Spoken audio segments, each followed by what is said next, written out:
একজন বান্দা আল্লাহর ওলি, একজন পুরুষদের ভিতর থেকে আল্লাহর পেয়ারা বান্দা হাসান বসরি, আরেকজন নারীদের ভিতর থেকে রাবিয়া বসরিয়া। রাবিয়া বসরিয়ার উস্তাদ ছিলেন হাসান বসরি।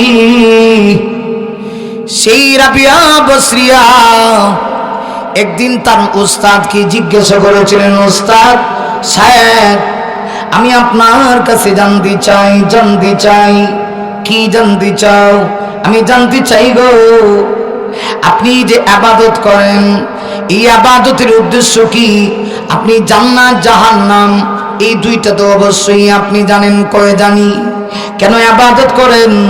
তিনি ডেকে বলেন, আমি জান্নাতে যেতে চাই, আল্লাহকে খুশি কইরা আমি ইবাদত করি, আমি যেন জান্নাতে যাই, আর জাহান্নাম থেকে যেন আল্লাহ আমাকে ফানাহ দেয়, আল্লাহ মুক্তি দেয়।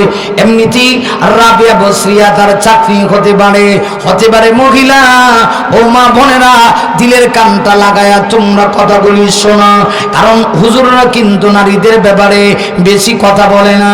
অথচ আমি দেখেছি এই সমস্ত এলাকায় মাহফিলে আসলে পরে পুরুষদের চাইতে নারীরা কিন্তু ওয়াজ বেশি শুনে, ওয়াজের প্রতি আকৃষ্ট থাকে, অনেক সময় কান লাগায় বসে থাকে। হুজুররা কি আমাদের কি কিচ্ছু বলে কিনা? ও মা বোনেরা, তোমাদের মতোই একজন মা ছিল রাবিয়া বসরিয়া। এমন আল্লাহ ওয়ালি ছিল। তার উস্তাদ হাসান বসরিকে ডেকে বলে, আপনি বুঝি ইবাদত করেন, আল্লাহকে খুশি কইরা জান্নাতে যাইতেন, উদ্দেশ্য জান্নাতে যাবেন, জাহান্নাম থেকে মুক্তি পাবেন। এবার তার ছাত্রী ডেকে বলে, হাসান বসরিকে রাবিয়া বসরিয়া ডেকে বলে, ও উস্তাদ, মনে করেন জান্নাতও নাই জাহান্নামও নাই, এখন কেল্লেগা আপনি ইবাদত করবেন? আশ্চর্য হয়ে গেছেন হাসান বসরি তারই কথা শুনে। রাবিয়া কি কয়? রাবিয়ার কথা না হিকমত কি, মর্মার্থ কি? অর্থাৎ রাবিয়া বোঝাইতেছে, উস্তাদ আপনি ইবাদত করে জাহান্নাম থেকে মুক্তি চান, জান্নাত পেতে চান, কিন্তু আমি যে ইবাদত করি, আমি জান্নাত জাহান্নামের জন্য আমি ইবাদত করি না। আমি ইবাদত করি আমার আল্লাহ পাওয়ার জন্য। আমি যদি আল্লাহ পেয়ে যাই, আল্লাহ যদি আমাকে জাহান্নামে দেয়, আমার কোনো দুঃখ নাই, আমার কোনো আফসোস নাই। এজন্যই তো আল্লাহর বান্দি রাবিয়া বসরিয়া হাত বাড়ায় দিয়া আল্লাহর কাছে রোনাজারি করত, নামাজ পড়ে হাত বাড়ায় দোয়া করতেন, জান্নাত और जहन्नम से या रब किया करो, जन्नत और जहन्नम से या रब किया करो, आरज़ू है कि मैं तुझे देखा करो। রাবিয়া বসরিয়া নামাজ পড়া গভীর রজনীতে হাত বাড়া দিয়া আল্লাহর বান্দি রাবিয়া বসরিয়া বলতো, আল্লাহ আমি জান্নাত চাই না গো, আমি জাহান্নাম চাই না। তোমার যদি ইচ্ছা হয়, মনে চাইলে আমাকে জাহান্নামে দিও, মনটা যদি ধরে আমাকে জান্নাতে দিও। এই ব্যাপারে আমার কোনো চাওয়া পাওয়া নাই, তবে আমি তোমাকে পেতে চাই। আল্লাহ আমি যদি তোমাকে পাই, আমাকে জাহান্নামে দিলেও আমার কোনো দুঃখ নাই। আর আমি যদি তোমাকে না পাই, তোমার ভালোবাসা না পাই, তোমার দিদার যদি না পাই, আমি জান্নাতে গিয়ে শান্তি পাবো না। তাহলে চিন্তা করে দেখেন, এই পৃথিবীতে এমন কিছু আল্লাহ ওয়ালি ছিল যারা আল্লাহ পাওয়ার জন্য ইবাদত করত, জান্নাত পাওয়ার জন্য না। ওদের ঈমান আর আমাদের ঈমানে আকাশ পাতাল ব্যবধান। একজন মানুষ যদি আল্লাহ কি পেয়ে যায়, জামানার সবচেয়ে বড় আলেম, বাড়ি ছিল ফরিদপুর, শামসুল হক ফরিদপুরি বলেছেন, কেউ যদি আল্লাহ পেয়ে গেছে তো সব পেয়ে গেছে, আর যদি আল্লাহ না পায় তাম পৃথিবী পেয়েও সে কিচ্ছু পাইল না।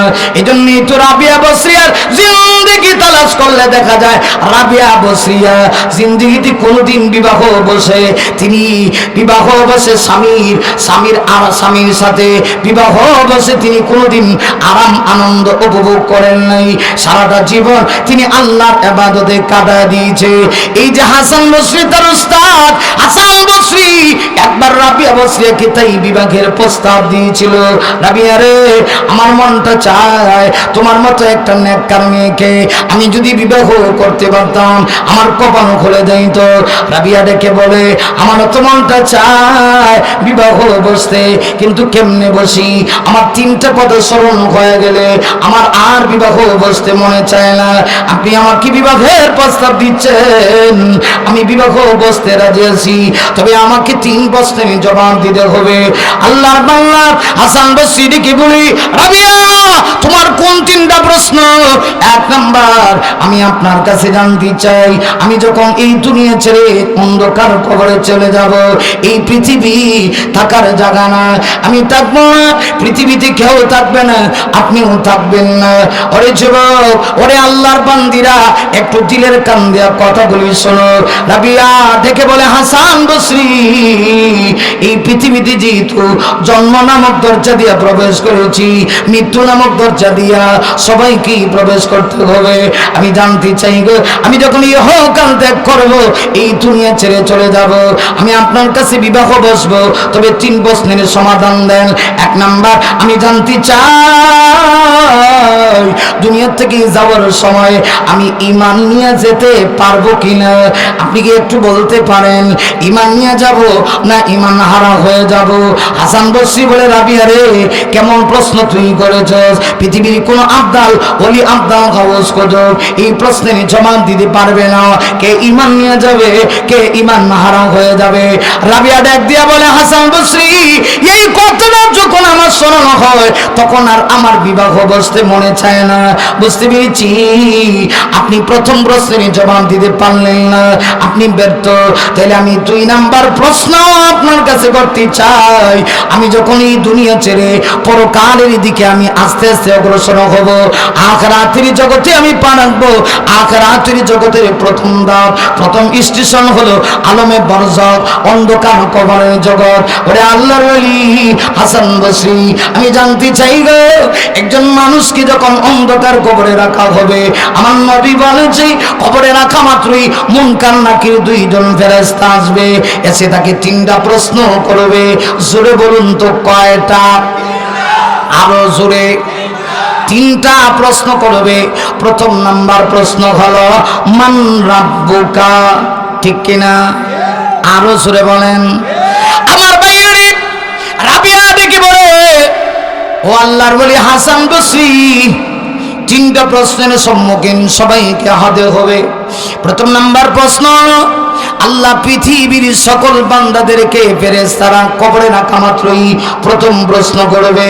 পুরুষ হইলে বলবে মান রাব্বুকা, নারী হইলে বলবে মান রাব্বুকে। প্রশ্ন হলো, বলো তোমার রব কে? একটু জোরে বলবেন না?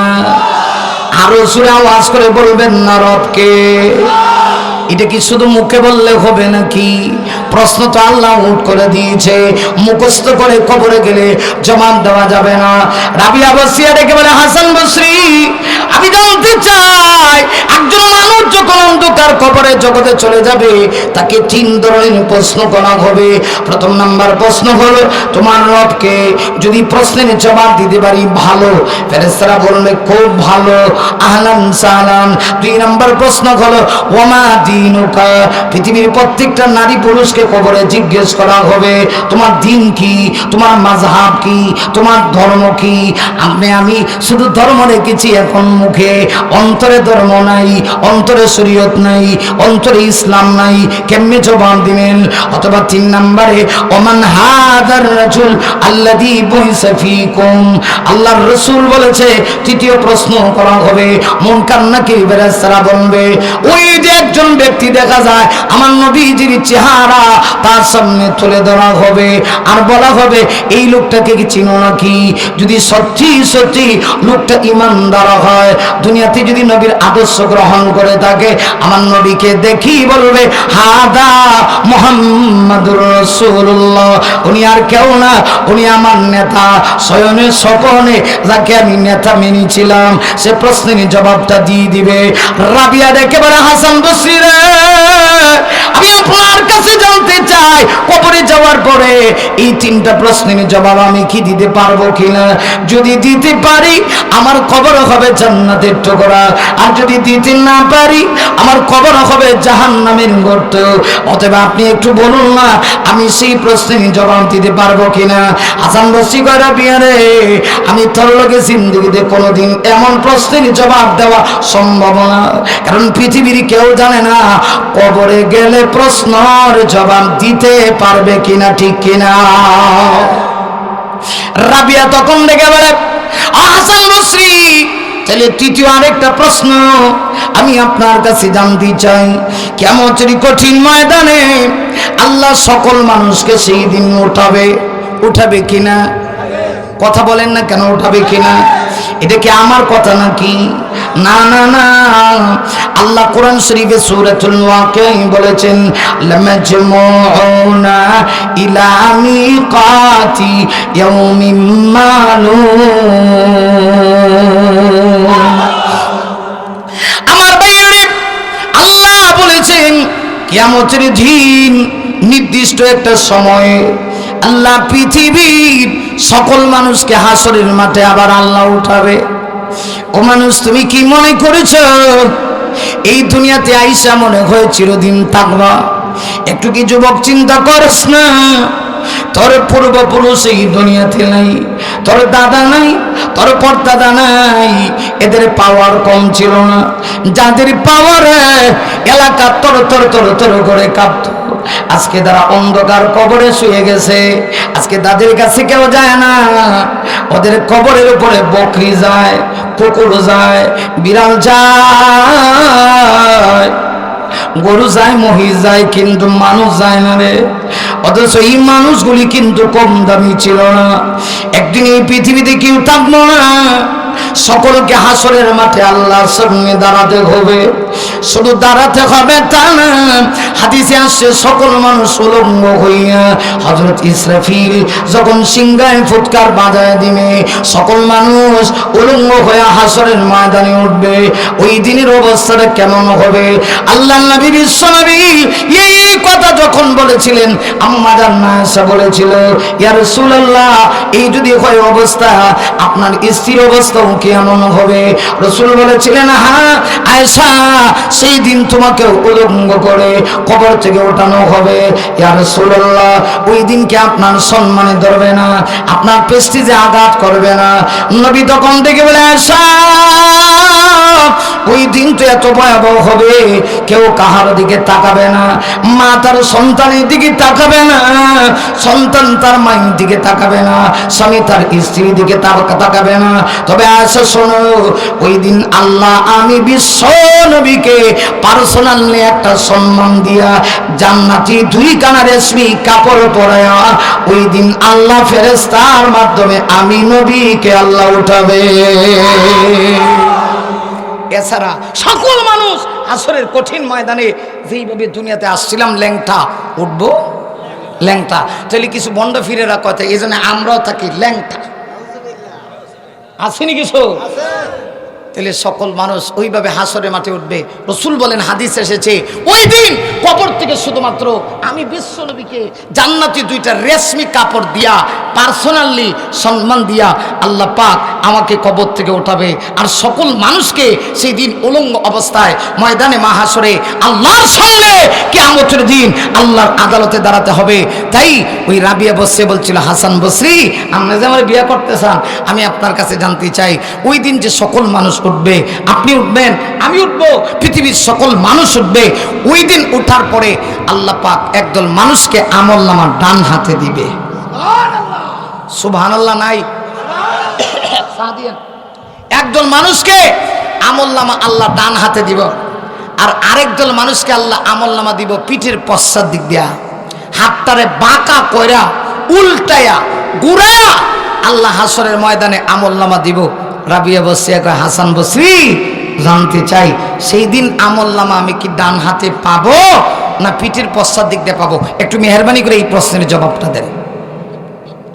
হাসান বসরি তখন ডেকে বলে, রাবিয়া, এমন প্রশ্ন করেছো, আগের দুইটা তো দিতেই পারলাম না, এটাও আন্তরিক দুঃখিত, আমার দ্বারা দেওয়া সম্ভব না। আল্লাহু আকবার কোন, আমার দ্বারা দেওয়া। আমরা দেশের মহিলাদের বিয়ার প্রস্তাব গেলে কইব, আমরা সিলেটি ভাষা কই দামান, আমার বাড়ি তো সিলেট। মেয়েরা কয় ফুরি, যার কাছে ফুরি বিয়া দিব এরা কয় দামান বেটাবা, তাই না? আমার দামান নু ফুরি বিয়া দিছি। আপনারা দেশে এখন মেয়ে আর সিলেট কয় ফুরি। এই জন্য সাবধান, কেউ যদি সিলেট যান জিন্দিগিতে দোকানে গিয়ে কয়েন না যে ভাই একখান ফুরি দেও। যদি কন যে ভাই একখান ফুরি দেও, তাহলে ফিটা একটাও ইল্লা মাসাল্লাহ মাটির পড়তো না। কথা কন না কেন, ঠিক কিনা?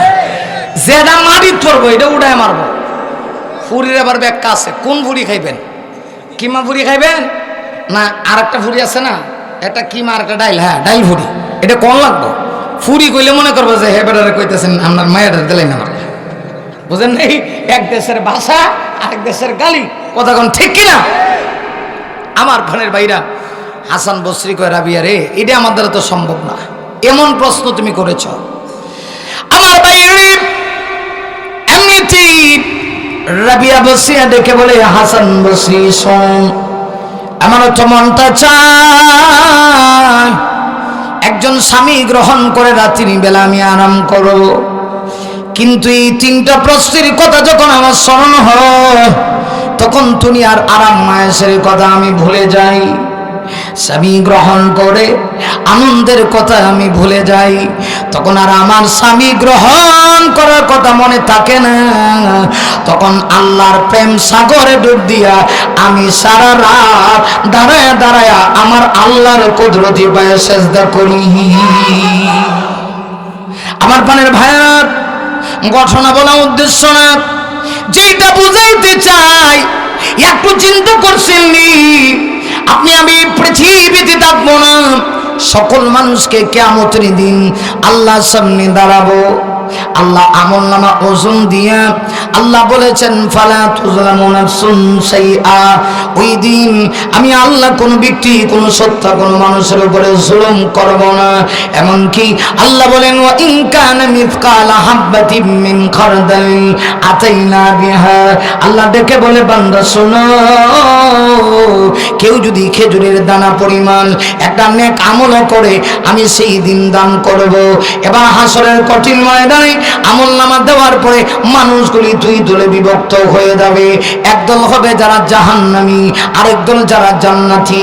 এখন জাহান্নামী কারা হবে গো, আর জান্নাতি কারা হবে, এই পরিচয়টা আজকে আমি আপনাদেরকে দিতে চাই। আল্লাহ সেই পরিচয়টুকু সূরাতুন নাজিয়াতের আমার তেলাওয়াতকৃত আয়াতগুলোর মধ্যে দিয়েছে। সর্বপ্রথম দিয়েছে হাসরের মাঠে কারা জাহান্নামী হবে, এরপরে পরিচয় দিয়েছে কারা জান্নাতি হবে।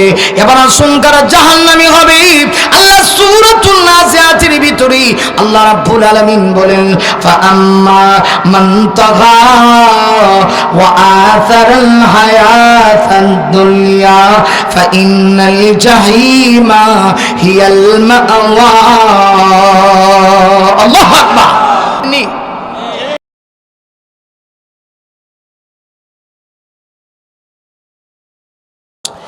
আমার ভাইয়েরা, আল্লাহর পয়গম্বর হযরত মূসা আলাইহিস সালাতু ওয়াস সালাম আশ্চর্য হয়ে গেলেন। আরে আজীব ব্যাপার, এই কেমন কি অবস্থা আমি বুঝতেই পারতেছি না। পয়গম্বর মূসা চিন্তা করে একটা লোকের মাথা থেকে নিয়ে পা পর্যন্ত ভল্লায় কামড়ায়। লোকটা এমন কঠিন মুসিবতে পড়েও আল্লাহর প্রশংসা করে পয়গম্বর মূসা এবার চিন্তা করেননি লোকটার সঙ্গে একটু কথা বলতে হবে।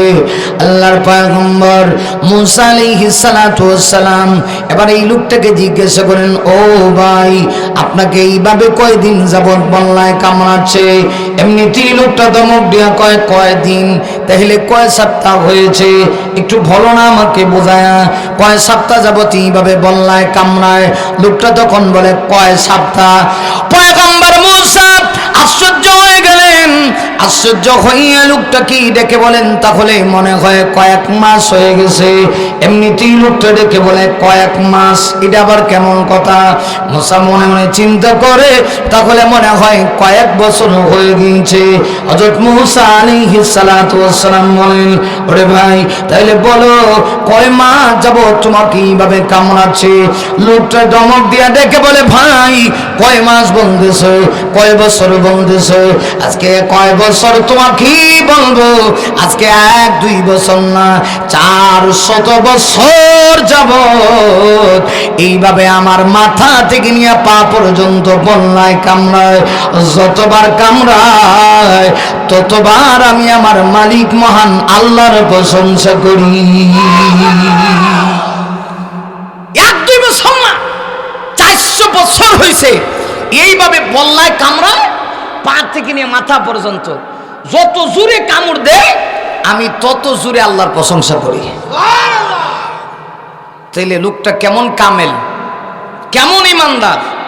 আমরা তো লেভেল নিচে গিয়ে সুবহানাল্লাহ, ঘুমায় সুবহানাল্লাহ, মাহফিলে এসে সুবহানাল্লাহ না।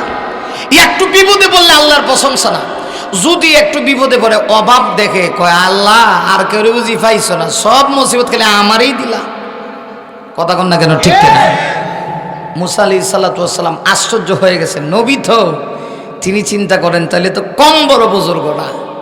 তখন তিনি বলেন, ভাই তুমি এমন মানুষ, 400 বছর পর্যন্ত এমন বিপদ, তোমাকে বল্লায় কামড়াচ্ছে, আর যতবার তোমাকে বল্লায় কামড়ায় তুমি ততবার আল্লাহর প্রশংসা করো, তাহলে তো তুমি অবশ্যই আল্লাহওয়ালা।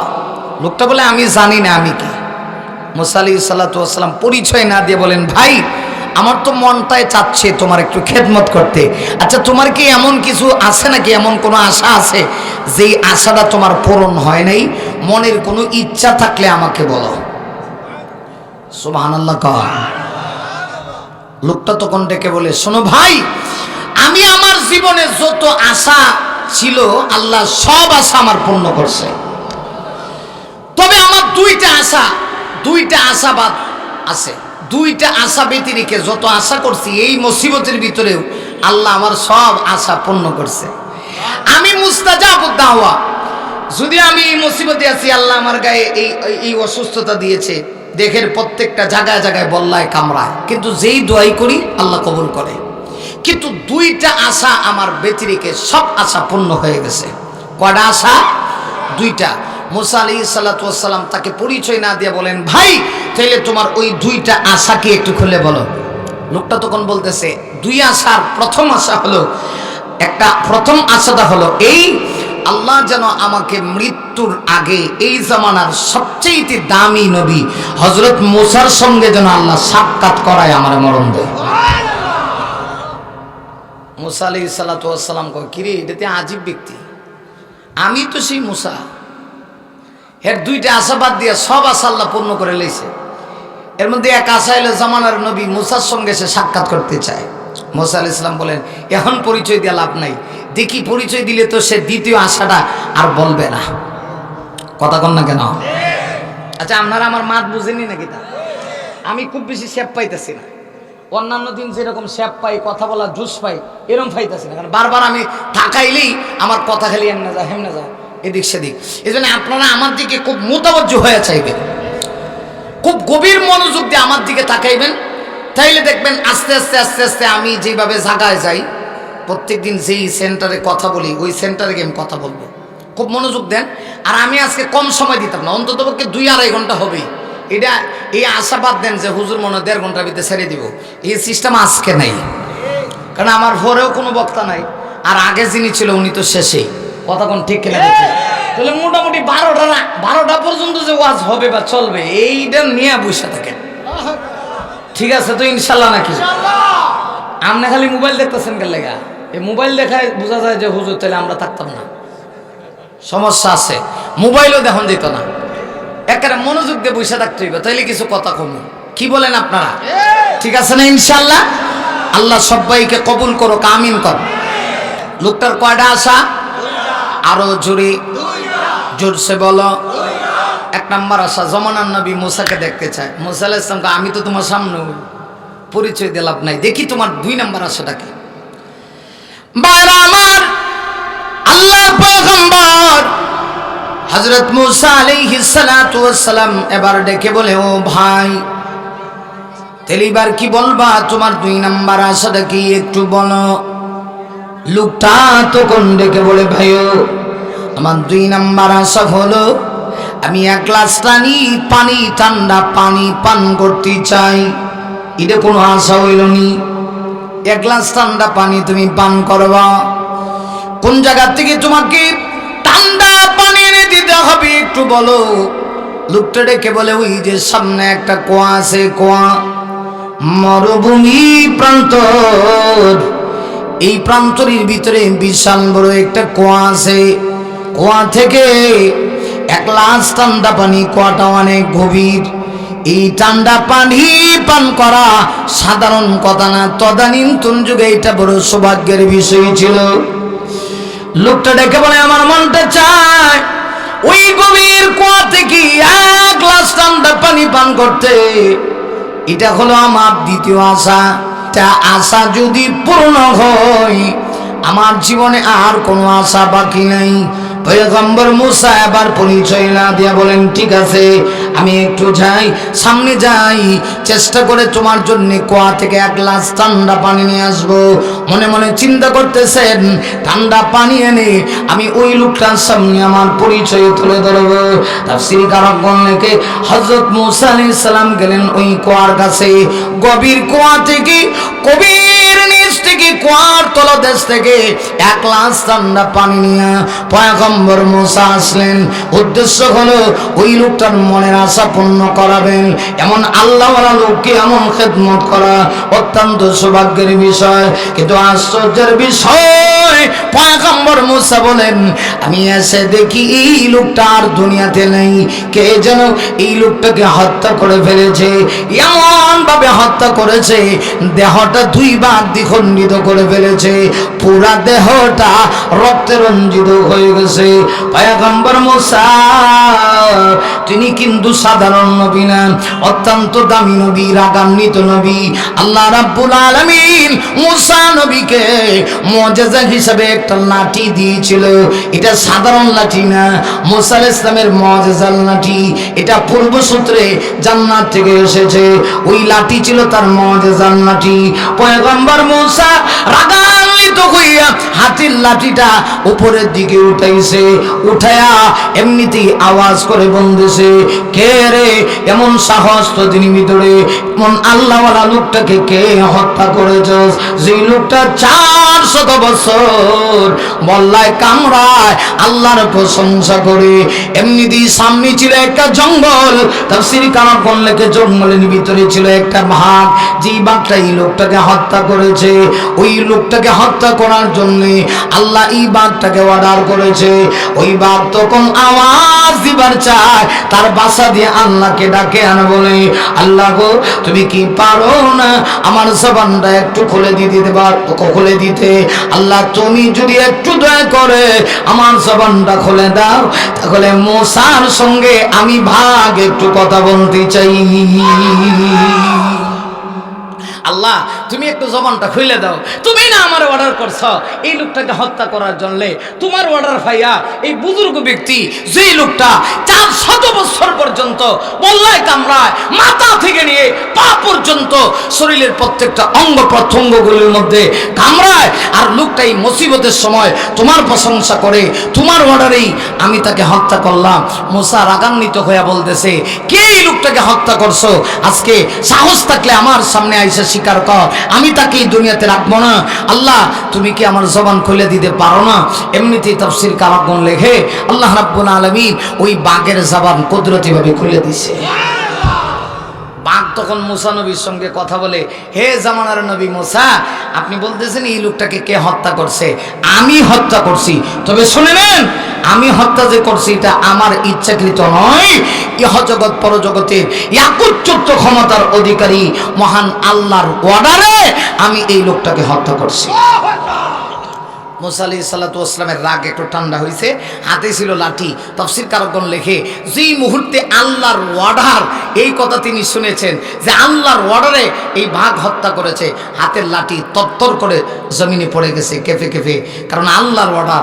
এমনিতেই মুসা আলাইহিস সালাতু ওয়াস সালাম আল্লাহর সঙ্গে কথা বলতেছেন, আল্লাহ আল্লাহ আমি তোমার কাছে জানবার চাই এই লোকটা এমন বড় বুজুর্গ, এমন আশেক, আল্লাহ তুমি তারে কত বড় কঠিন পরীক্ষায় ফেলাইছ। বল্লায় কামড়ায় 1 বছর 2 বছর যাবত না 400 বছর পর্যন্ত এই লোকটাকে বল্লায় কামড়াচ্ছে। আমি নিজের চোখকে দেখলাম যতবার বল্লায় কামড়ায় আর এই লোকটা তোমার প্রশংসা করে।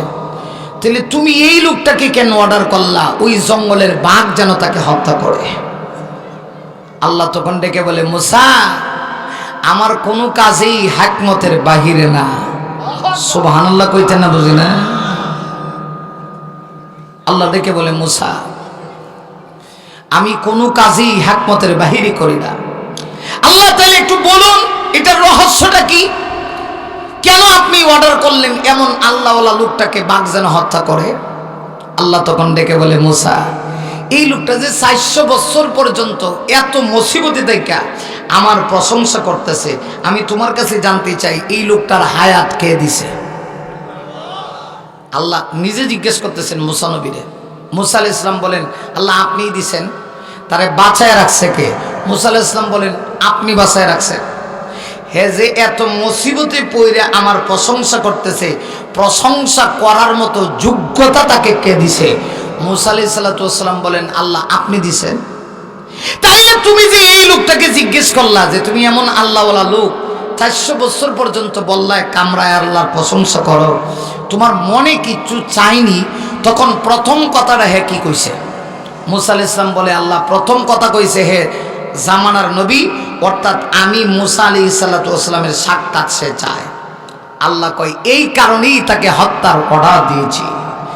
400 বছর এই লোকটা আমার প্রশংসা করলো, আমি তার উপরে কত খুশি ছিলাম, এই বিপদে পড়ে আমাকে ডাকলো, আর এখন তুমি তাকে জিজ্ঞাসা করলা তোমার মনে কিচ্ছু চাইনি, তখন কেমনে কইলো জামানার নবী মুসাকে দেখতে চায়, তোমারে দেখতে চায়?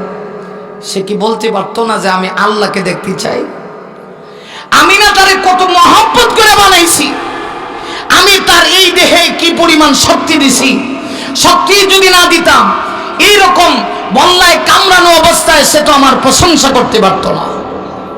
এটা আমার কাছে খুব খারাপ লাগছে, কারণ বান্দা আমি বানাইছি তারে, আমার সে দেখতে চায় না।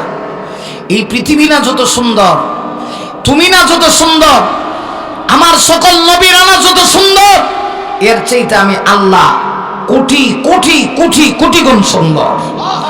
আমার সৌন্দর্যতার সঙ্গে কোনো তুলনা হয় না। কিন্তু একটাবার সে বলতে পারলো না 400 বছর তার প্রশংসার কারণে আমি তার উপরে খুশি ছিলাম, যে কারণে বল্লায় কামড়ানোর পরেও আমি তাকে দুনিয়াতে বাঁচায় রাখছি।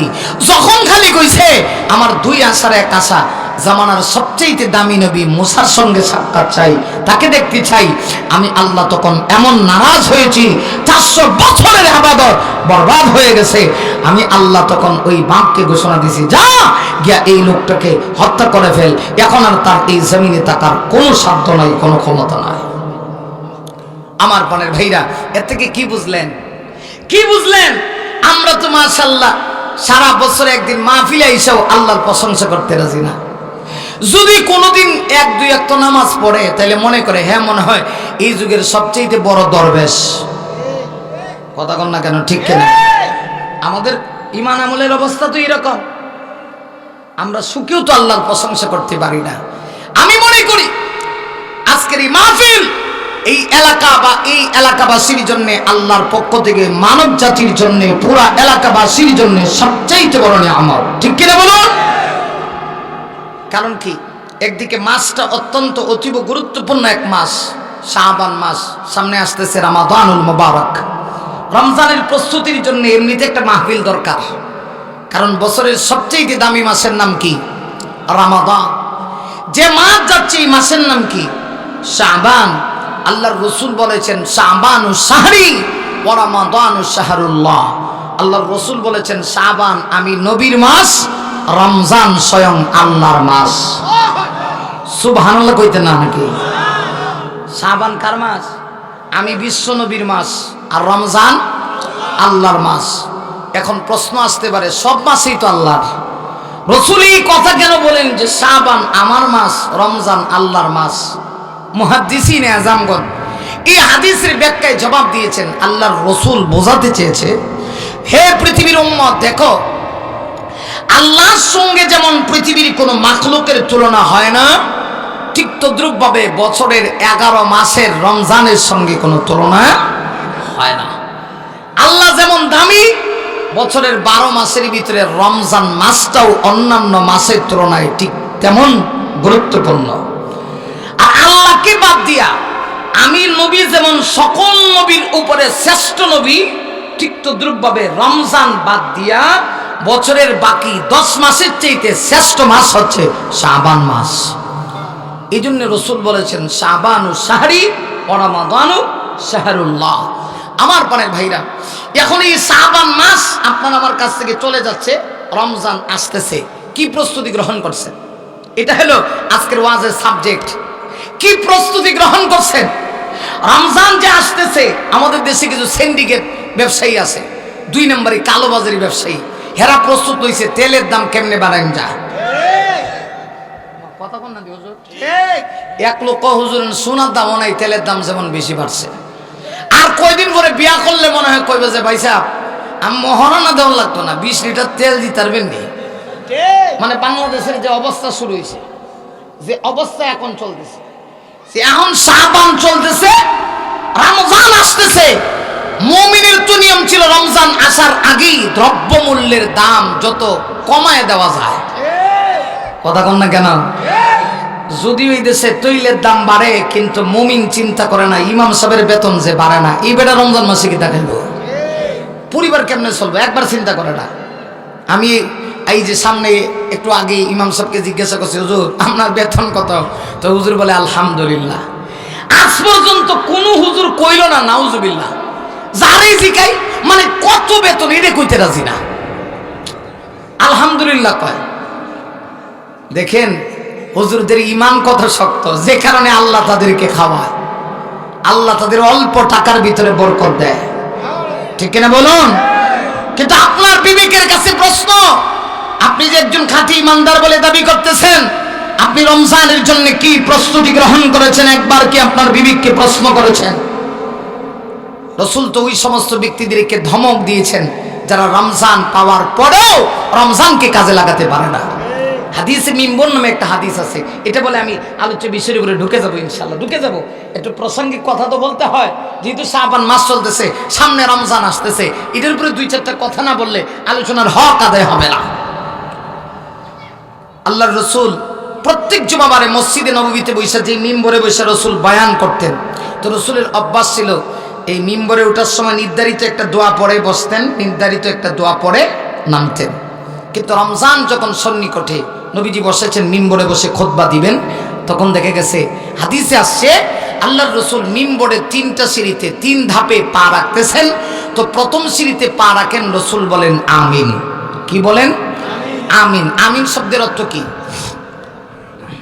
এটা কইতারেন না? আমিন শব্দের অর্থ হলো আল্লাহ আপনি কবুল করেন। রসুল কি বলতেছেন একটু বলেন, কি বলতেছেন? আমিন। এটা তো সাধারণ কোন মানুষের মুখ থেকে বের হচ্ছে না, বের হচ্ছে কার মুখ থেকে? বিশ্ব নবীর মুখ থেকে। বলুন তো, রসুল যদি বলেন আমিন, এটা যে আল্লাহর কাছে কবুল হইছে, এতে কি কোনো সন্দেহ আছে? কোনো সন্দেহ নাই। রসুল মিম্বরে পা রাখছেন, প্রথম সিঁড়িতে পা রেখে আল্লাহর রসুল বলতেছেন আমিন। দ্বিতীয় সিঁড়িতে পা রেখে দ্বিতীয় ধাপে আবার বলতেছেন আমিন। তৃতীয় সিঁড়িতে পা রেখে তৃতীয় ধাপে পা রেখে রসুল বলতেছেন আমিন। সাহাবীরা তো আশ্চর্য হয়ে গেছে, কিরে নবীজি তো কখনো এইভাবে মিম্বরে বসে আমিন আমিন 3বার বলেন না, নির্ধারিত দোয়া পড়ে উঠেন, আবার একটা দোয়া পড়ে নামেন, কিন্তু আজকে দেখা যায় 3-3বার আমিন বলতেছেন। ইয়া রাসূলুল্লাহ, কারণ কি? রসুল বলেন জিবরাইল আমার কাছে আগমন করে আমার উম্মতের ভিতরে 3 ব্যক্তির জন্য বদদুআ করেছে। জিবরাইল বদদুআ করছে, সাধারণ কোনো ফেরেশতা না, যিনি রূহুল আমিন, সমস্ত ফেরেশতাদের নেতা 4 জন, এর মধ্যে জিবরাইল একজন। আল্লাহু আকবার। যিনি আমার রাসূলের কাছে ওয়াহী নিয়ে জীবনে প্রায় 24,000 বার আগমন করেছেন, সেই ফেরেশতা জিবরাইল বলতেছে 3 বদুয়া করতেছে, আর রাসূল 3 বার আমিন আমিন আমিন বলতেছেন। হ্যাঁ সাহাবীরা, আমি এমনি এমনি আমিন বলি নাই, মিম্বরে যখন বসেছি প্রথম সিঁড়িতে পা রেখেছি, আল্লাহর ফেরেশতা জিবরাইল এসে প্রথমবার একটা বদদুয়া করেছে। কি বদদুয়া?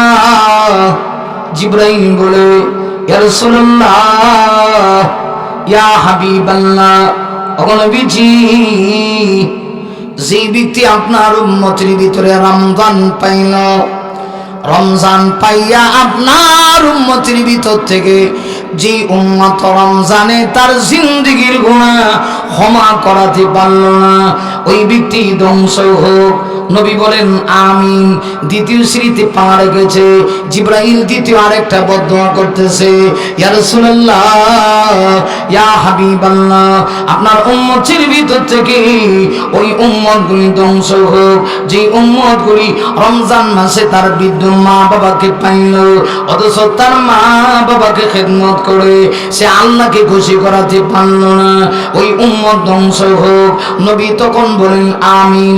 তৃতীয় ধাপে তৃতীয় সিঁড়িতে পা রেখেছে, এমনিতেই জিবরাইল বলে, ইয়া রাসূলুল্লাহ, ইয়া হাবিবাল্লাহ, আপনার উম্মতের ভিতর থেকে ওই উম্মতগুলি ধ্বংস হোক যারা আপনি বিশ্ব নবী রাহমাতুল লিল আলামিনের নাম শোনার পরে আপনাকে স্মরণ করল না, আপনার উপরে দুরূদ পড়ল না, ওই উম্মতগুলি ধ্বংস হোক। তখন আমি আমিন বলেছি। এতে বোঝা গেল যে ব্যক্তি রমজান পাইল, রমজানের মতো সম্মানিত মাস পাইয়া, কোরআন নাজিলের মাস পাইয়া, ওই লোকটা জিন্দেগীর গুনাহ ক্ষমা করাতে পারল না, মা বাবার খেদমত কইরা আল্লাহ কি খুশি করতে পারল না, ওই উম্মতের চাইতে হতভাগ্য উম্মত আল্লাহর আকাশের নিচে জমিনের উপরে আর কেউ হতে পারে না, ঠিক কিনা? আমার বানের ভাইরা, এজন্য এক করে প্রস্তুত নেন আজকের এই মাহফিল থেকে, এখন এই মুহূর্তে প্রস্তুতি নেন। রমজান সামনে, হতে পারে এই বছরের রমজান কাহারও জীবনের শেষ রমজান হয়ে যেতে পারে, ঠিক কিনা বলুন? রমজান মাসের দাম অনেক বেশি, অনেক বেশি, কারণ হাদিসে এসেছে রমজানে কেউ একটা নফল ইবাদত করলে আল্লাহ ফরজ ইবাদতের সওয়াব দান করে। একটা ফরজ ইবাদত পালন করলে 70টা ফরজ ইবাদত পালন করার সওয়াব দান করে। কেন? রমজান হচ্ছে কোরআনের মাস। কিসের মাস? কোরআনের মাস। এজন্য আমার ভাইরা, আমরা বড় ভাগ্যবান। একদিকে সামনে রমজান, চলতেছে শাবান, আবার আসতেছে লাইলাতুন নিসফি মিন শাবান। আগামী শুক্রবার দিবাগত রাত্রিতে শাবানের মধ্য রজনী, যেই রজনীতে আল্লাহ ডাইরেক্ট প্রথম আসমানে এসে পৃথিবীর সকল বান্দাদেরকে ডাকে, আতসনিকে গুনাহগার ফায়াকুলু আলা মিন মুস্তাগফিরিন ফাগফির আলা, আলা মুস্তারজিকিন ফারযুকা, আলা মুবতালান ফাউআফিয়া, আলা কাদা আলা কাদা হাত্তা আল ফাজর। আল্লাহ প্রথম আসমানে এসে পৃথিবীর বান্দাদেরকে ডাকে, আচসনি কেউ গুনাহগার থাকলে আমার কাছে চা। বান্দা যদি খালেস ভাবে চাইতে পারস, জীবনের গুনাহের উপর লজ্জিত হইয়া তাওবা যদি আজকে করার মতো করতে পারস, আমি আল্লাহ ঘোষণা দিলাম, আমি রহমান রহিম, খালেস নিয়তে তোরা তাওবা করতে দেরি হবে, জিন্দেগীর সব গুনাহ আমি আল্লাহ মাফ করতে দেরি করব। আমার বোনের ভাইরা, তাহলে খুব মুবারক এক টাইমে আমরা বসেছি। একদিকে শাবান চলতেছে, আবার আসতেছে নিসফে শাবান। নিসফে শাবান বুঝছেন তো, যেটাকে আপনাদের এলাকার ভাষায় কি কয়? শবে বরাত। কিন্তু কোরআন হাদিসে শবে বরাত বলতে কোনো শব্দ নাই। হাদিসে এসেছে নিসফে শাবান, শাবানের মধ্য রজনী। আচ্ছা, এটার উপরে আবার অনেক কথাও ছিল, এগুলি আমি বলবো না। হযরতরা উলামায়ে কেরাম আছে, ওনারা মসজিদে বলেছেন। আমাদের সমাজে কিছু আছে এরকম, শবে বরাত বলতে কিছু নাই, আসেনি এরকম, শবে বরাত বলতে কিছু নাই, এটা বলা যাবে না। আর শবে বরাতের রাত্রি দিয়ে ইবাদত করতে হবে ফরজ, এটাও না, ঠিক কিনা বলুন? হ্যাঁ, শবে বরাতের রাত্রিতে অবশ্যই এটা পূর্ণ রজনী, আপনি আল্লাহর কাছে চাবেন। হাদিস আছে এই ব্যাপারে, 2টা হাদিস, একটা তো ডাইরেক্ট সহিহ হাদিস, আরেকটা হাসান হাদিস আছে, আর অসংখ্য গণিত জয়ীফ হাদিস আছে। আমার বানের ভাইরা, এই জন্য শবে বরাত নাই এটা বলা যাবে না। হ্যাঁ, শবে বরাত নিয়ে বেশি বাড়াবাড়িও করা যাবে না। আবার এইটাও করা যাবে না, আমাদের বাংলাদেশে দেখা যাচ্ছে কিছু লোক আছে যে সবে কদর যে একটা রাত আছে, সবচেয়ে বছরের শ্রেষ্ঠতম রজনী, এটা অনেকে জানেই না, শুধু সবে বরাতটাই পালন করে। আমি বলবো না, আমি নিরুৎসাহিত করবো না যে সবে বরাত একদম পালন করেন না। হ্যাঁ, সবে বরাতের রাত পূর্ণময় রজনী, এতে সন্দেহ নাই, তবে সবে কদরের চাইতে দামি নয়। কারণ ওই রাত্রিতে আল্লাহ ডাইরেক্ট কোরআন নাজিল করেছেন। আমার প্রাণের ভাইরা, আসুন সবকিছু মিলে আমি কিছু কথা বললাম, এখন আসুন আমি মূল বিষয়ে চলে যেতে চাই। আমি আপনাদের সামনে এত গুরুত্বপূর্ণ টাইম, এই শাবানের মধ্যস্থলে আর রমজানের আগে মোবারক টাইমে আমি আপনাদের সামনে আল্লাহর কোরআন থেকে কয়েকটা আয়াতে কারিমা তেলাওয়াত করছি। কোন সূরা থেকে? সূরাতুন নাজিআত থেকে আপনাদের সামনে কয়েকটা আয়াত আপনাদের সামনে তেলাওয়াত করছি। আচ্ছা, এই তাফসিরে এই বছর কোন বিষয়ে আলোচনা করছিলাম হুজুর? স্মরণ আছে? ও সূরাতুল কালাম নাকি? আচ্ছা যাকতে ভালো হয়েছে, তাহলে এইটা তো আর আপনারা শুনেন নাই। আমি আবার চিন্তা করি যে সব জায়গায় গিয়া একই এলাকায় বারবার গিয়ে যদি আবার একই বিষয়ে ওয়াজ হয় তাহলে কিন্তু শ্রোতারা মজা পায় না। কথা কন না কেন? ঠিক কিনা? মজা পায়। নতুন নতুন কিছু কথা শুনলে সবাই একটু মজাও পায়, একটু ভালো লাগে। আলহামদুলিল্লাহ, এই তো মাহফিল ভরে গেছে, পরিবেশ হয়ে গেছে, আলহামদুলিল্লাহ। মোটামুটি এখন চলবে, সমস্যা নাই। একটু ইমানি স্পিড নিয়ে কথাগুলি শুনবেন, দিলের কান দিয়ে শুনবেন, আওয়াজ করে শুনবেন, পারবেন তো ইনশাআল্লাহ? আল্লাহ কবুল করুক, সবাই বলে আমিন। এই ভূমিকা দিয়ে তো বেজে গেছে 10 পিছনে যদি কেউ থাকে এটিকে সরাই দেন। আমি এখন মেইন রোডে উঠতে যাবো, একটা নেজাম গড়াগা, বুঝেন নাই? এখন আমার উডার টাইম 10 বাজে গেছে গা। আসুন, আমি আবার এমন বক্তা আছে, কিছু বক্তা আছে হুজুর 1.5 ঘন্টার পরে আমরা চলে না, আর আমার 1.5 ঘন্টায় কিচ্ছু হয় না, ফান্তা বাদ। এরপরে আমার শুরু হয় আস্তে আস্তে, কথা বুঝেন নাই? তা আজকে খুব ভালো লাগতেছে যে আমার মাশাআল্লাহ আমার পরেও যেহেতু কেউ নাই, প্রতিদিনই শেষে থাকে, তাও প্রধান বক্তা দেখে মাশাআল্লাহ। আর 2-3টা মাহফিল যেদিন করি এদিন তো আরো বেশি পেরেশানি থাকে। তো যাই হোক আমার প্রাণের ভাইরা, আসুন সূরাতুন নাজিআত থেকে আপনাদের সামনে 5টা আয়াতে কারিমা তেলাওয়াত করছি। কয়টা আয়াত? সবাই একটু জবানটা খুলে ভক্তি করে বলেন, আপনাকে আল্লাহ পাক সওয়াব দিবে, এতে কোনো সন্দেহ নেই। বলুন, কোরআন শরীফের কয়টা আয়াত তেলাওয়াত করছি? 5টা। কোন সূরা থেকে? সূরাতুন নাজিআত। এই যে নাজিআত কইছেন, প্রতিটা অক্ষরে অক্ষরে আল্লাহ 10টা করে নেকি দিয়ে দিছে। তাহলে এটা একটু ভক্তি করে কইন, মহব্বতের সুরে কইন। যদি দেখতেন যে এখানে আইতো রব্বানে না আছে কমর দুলাইয়া, তাহলে দেখতেন যে দুনিয়া কিয়ামত হয়ে যেত গা। কথা কন না কেন? ঠিক কিনা? দেখেন না, অত্যন্ত দুঃখের খবর, আমাদের এই দেশে হক্কানি ওলামাই কেরাম জালিমের জিন্দান খানায় বন্দি, আর ওই দিক দিয়ে কোলাঙ্গার, সানি লিওনের মতো কোলাঙ্গার নষ্টা মহিলা বাংলাদেশে ঢুকছে। জাতির অবস্থা যে কি হবে এটা একমাত্র আল্লাহ ছাড়া কেউ জানে না। এরা তো এটাই চাইছে যে হক্কানি ওলামাই কেরামদের যদি কোনো জায়গায় এইভাবে আটক করে রাখা যায় তাইলে ইনশাল্লাহ আমাদের আর আকাম কুকাম করতে কোনো সমস্যা হবে না। তবে এই দিন না, আরো দিন আছে, এই দিন নিয়ে যাবে ওই দিনের কাছে। মনে রাখতে হবে, আল্লাহর জমিন যতদিন থাকবে ততদিন কোরআনের আওয়াজ থাকবে।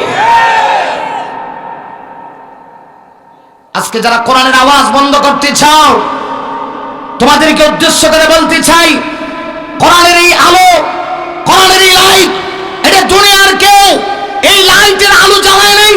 যেমন কারেন্টের লাইট, টিউব লাইট, এটা যদি কেউ বন্ধ করে দিতে চায় এটা যেমন সম্ভব না। যত ফু দিবে এটার পাওয়ার তত বাড়বে, যেই জিহ্বা দিয়ে ফু দিবে ওই জিহ্বা নষ্ট হবে, মাগার কারেন্টের লাইটের পাওয়ার নষ্ট হবে না। আল্লাহর কোরআনের এই লাইট, এই আলো আল্লাহ ডাইরেক্ট আরশে আজিম থেকে জ্বালিয়েছে। আজকে যারা কোরআনের লাইটের আলো বন্ধ করতে চাও তোমরা ধ্বংস হবা। যুগে যুগে ফেরাউন ধ্বংস হয়েছে, কারুন ধ্বংস হয়েছে, হামান ধ্বংস হয়েছে, তোমাদের ধ্বংস অনিবার্য।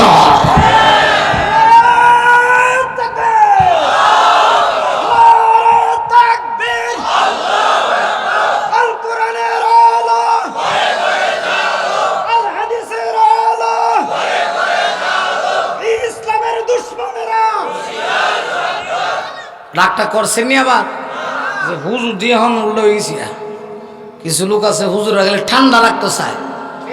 কেমনে ঠান্ডা রাখবা? আমাদের ভিতরে কোরআনের এলেম আল্লাহ ঢুকায় দিছে। কথা কন না কেন? আমরা দুনিয়ার কাহারও কোনো শক্তির বয়ে ঠান্ডা আর গরম হই না। আমরা কোরআন যেখানে গরম আমরাও গরম, কোরআন যেখানে ঠান্ডা আমরা সেখানে ঠান্ডা। এই হুজুরের কথা কম না কেন? ঠিক আছে, চাকরি ভয় করে লাভ আছে? আল্লাহ কবুল করুক, আমিন কাম। চাকরির ভয় করে লাভ নাই, মরণ একদিন হবে।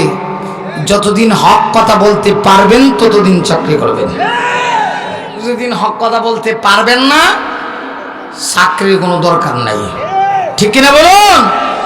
তবে হ্যাঁ, ভুল বোঝার কোনো সিস্টেম নাই। আমি কোনো পার্টির বক্তা না, আমি কোনো দলের বক্তা না, আমি কাহারও পক্ষ থেকে এজেন্ডা বাস্তবায়ন করার জন্য কথা বলি না।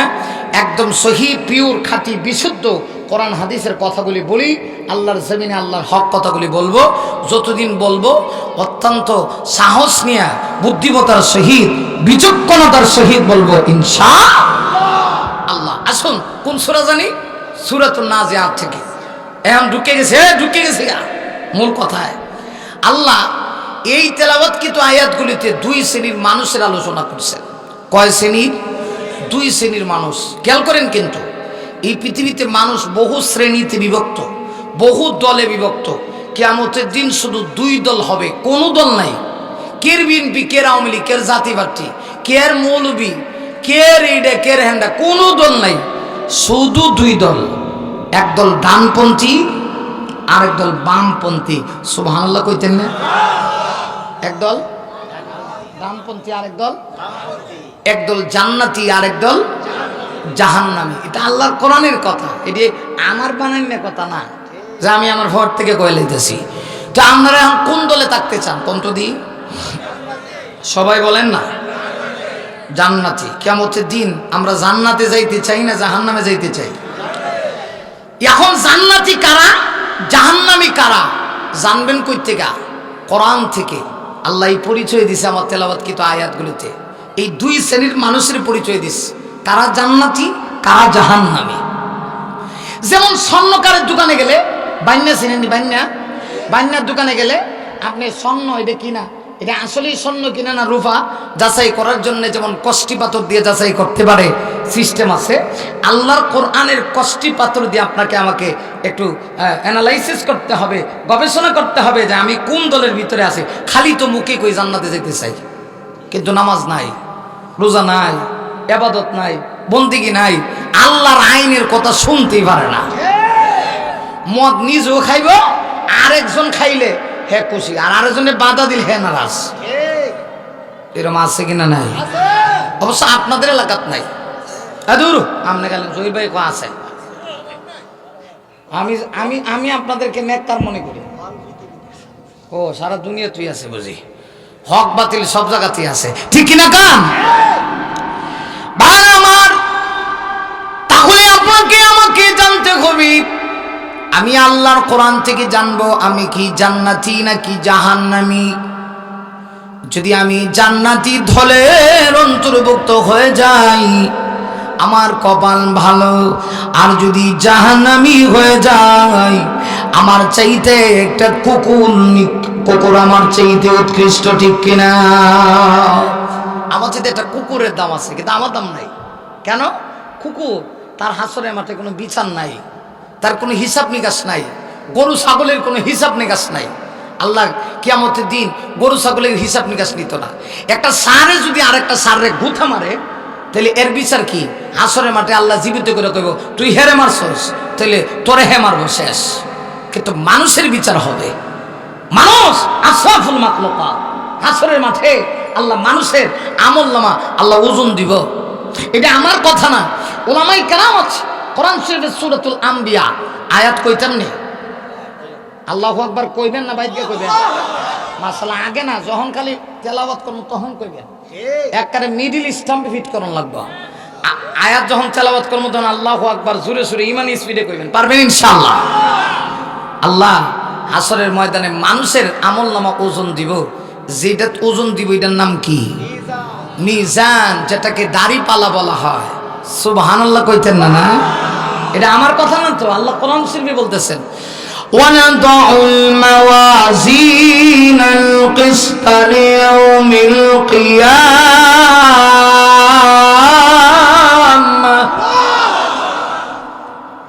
আপনার ভাগ্যটা আসলে ভালো। আজকে এক সপ্তাহ যাবত গতকালকে একটা মাহফিলে করা একটা বয়ান করছে সিলেট, এটা আমরা লাগাগ্রাম না সিলেট, লাগাগ্রাম ওই সিলেট করা বয়ান 24 তারিখের পর থেকে এমন অসুস্থ, আমার লাগে যারা ফেসবুকে আছে কইতারে আমি অনেক অসুস্থ। তা আস্তে আস্তে আস্তে আজকা দেখা যাইতেছে একটা সুস্থতাটা পুরাপুরি ফিরে আইতেছে। লাইলাম তো সুবহানাকা পড়তাছি, কালকা জাতীয় তাফসিরে বয়ান আছে, কিতাব ওয়াজ করতাম। এরপরে রমজানের 19 রমজান পর্যন্ত ওয়াজ আছে। আপনারা তো একদিন, আমরা 100 দিন, আমার একদিনও খালি গেছে না। দেশের এই অবস্থায় অনেক বক্তা মাঝে মধ্যে খালি গেছে, আমার খালি গেছে না। আল্লাহ পাক এই খালি যাওয়ার তো সিস্টেমই নেই। প্রোগ্রাম যদি 6 মাস হয়ে গেল, সেটি খালি হইলো 6 দিন আগে এক জায়গায় ঢুকিয়ে জায়গা, বুঝলেন? যদি 6 দিন আগে না করে এরপর ঢুকাই দিতে পারি। আল্লাহ তৌফিক দান করছে, আলহামদুলিল্লাহ। অসুবিধা হইতেছে নাকি? মনে হয় প্রধান অতিথি নাকি তা? আল্লাহ কবুল কর। মেহমান মাশাল্লাহ মাশাল্লাহ মাশাল্লাহ, আল্লাহ কবুল কর, আমিন কর। এই ওয়ার্ডের মেম্বার সাহেব উনি, যাক আলহামদুলিল্লাহ। ও না চিনে লাইছে, আপনারা কেমনে বলতাম, আপনারা বললেই বলি। আল্লাহ কবুল কর, আমিন কর, আরো জোরে কোন আমিন। তাহলে আল্লাহ রাব্বুল আলামিন বলেন ওয়ানাদাউল মাওয়াজিনাল কিসতা লিয়াউমিল কিয়ামা। শুনেন আল্লাহর কোরআনের কথা। আল্লাহ কয়, ও মানুষ, কিয়ামতের দিন আমি মানুষের আমলনামা ওজন দিব দাড়িপাল্লায়। যেই দাড়িপাল্লায় আল্লাহ আমলনামা ওজন দিবে, আল্লাহ কয় মাওয়াজিনাল কিসত আই বিল আদল, এটা হলো ইনসাফের পাল্লা। সুবহানাল্লাহ কইতেন না বুঝি? কিসের পাল্লা? ইনসাফের পাল্লা। দুনিয়ায় ব্যবসা করতে গিয়ে আমরা ওজন দিতে গিয়ে দেখবেন মিষ্টির দোকানে গেলে ঠুঙ্গা 250 গ্রাম। আপনারা তো সেইরকম মনে নাই। সেদিন আমি নিজে একটা ধরেছি, 1 কেজি মিষ্টি দিছে, ঠুঙ্গা 250 গ্রাম। কি রে বেটা, ঠুঙ্গা তো সুন্দর কেল্লাইয়া। হুজুর এটা কোম্পানির। আমি বললাম কোম্পানির? মইরা দেখ, কবরে গেলে ফেরেশতারা ঠেঙ্গের জ্বালাওলা ছুড়াইব। কথা কন না কেন, ঠিক না বেঠিক? তো মানুষ দুনিয়াতে ওজন দিতে গিয়ে 2 নাম্বারই করে। আল্লাহ কয় হাসরের কঠিন ময়দানে আমি তোমাদের আমলনামা ওজন দিব, সেদিন ইনসাফের পালা। এটার নাম কি? দাড়িপাল্লা। এটার অপর নাম কি? ইনসাফের পালা। একটু খেয়াল করেন, এই আয়াতের ব্যাখ্যায় উলামায়ে কেরাম যারা সেরা বুঝবে, কোরআন শরীফের উপরে সবচেয়ে বিশুদ্ধ যে কিতাব, এটা নাম বলতে পারেন আসাহুল কুতুবি বাদা কিতাবিল্লাহ আস-সাহিহুল বুখারী। কোরআন শরীফের পরে সবচেয়ে বিশুদ্ধ যে কিতাব, এটার নাম হলো বুখারী শরীফ। বুখারী শরীফের সর্বশেষ বাবের মধ্যে ইমাম বুখারী এনেছেন যে আল্লাহ পাক এই যে মিজানের পাল্লা হাসরের ময়দানে ওজন দিব, আল্লাহ চাইলে মিজানের পাল্লায় আমলনামা গণনা করতে পারত। আল্লাহর দয়া মায়া দেখেন। আল্লাহ কয় আমি তোদের আমলনামা কার বেশি এটা দেখবো না, আমল যা করছস এইটা কার লাগে করছস এইটা দেখবো। সুবহানাল্লাহ আসেন একটু জোরে বলেন না সুবহানাল্লাহ। আমল যা করছস এটা কার লাগে করছস এইটা দেখবো, কার লাগে করছস। এই কথার অর্থ বুঝেননি? কিছু মানুষ ইবাদত করে আল্লাহ পাওয়ার জন্য, আর কিছু মানুষ ইবাদত করে জান্নাত পাওয়ার জন্য। দুইজনের ইবাদত কি এক সমান? এক সমান না। আমরা তো দুর্বল, নরে চরে নরে বড় ইমানদার। কোন রকম যদি জাহান্নাম থেকে বাইচে জান্নাতে যাইতে পারি, কিন্তু যারা খাঁটি ইমানদার, ওদের ইবাদতের উদ্দেশ্য আর আপনার আমাদের ইবাদতের উদ্দেশ্য কিন্তু এক না। কেমনে? একটু খেয়াল করেন, মনোযোগ আসেনি আপনাদের নাকি? তাহলে কয়লে তেমনি একটা ঘটনা কয়া, তারপরে আবার মূল জায়গায় ফেরত আসতেছি। দেখেন জগৎ বিখ্যাত দুইজন, একজন ছিল পুরুষদের ভিতর থেকে আল্লাহওয়ালা, যার নাম ছিল ইমাম হাসান বসরি রহমতুল্লাহ আলাইহি। আরেকজন ছিলেন নারীদের ভিতর থেকে আল্লাহ ওয়ালি, যার নাম ছিল রাবেয়ায়ে বসরিয়া। আল্লাহর বান্দি, বসরায় বাড়ি ছিল, পরিবারের 4 নাম্বার সন্তান ছিলেন, এই জন্য তাকে বলা হয়তো রাবেয়া, রাবেয়ায়ে বসরিয়া। আর আরেকজন পুরুষদের ভিতর থেকে আল্লাহওয়ালা, নাম কি কইলাম? হাসান বসরি রহমতুল্লাহ আলাইহি, আধ্যাত্মিক জগতের সম্রাট। এটা বন্ধ কোনো ফির না। আমরা দেশে কিছু ফির আছে না, ফেট একটা আড়ায়া তুষা মুরিদরে নামাজ রোজা পড়ার কথা জিন্দিগি তো কয় না, খালি কয় যা আছে দে। কথা কন না কেন, ঠিক কেন? এমন ফিসাব না আপনার এলাকার জীবন আইসেন, আইসে যদি থাকে মনে রাখবেন সে ইমান চোর, ইমান চোর, ঠিক কিনা বলুন?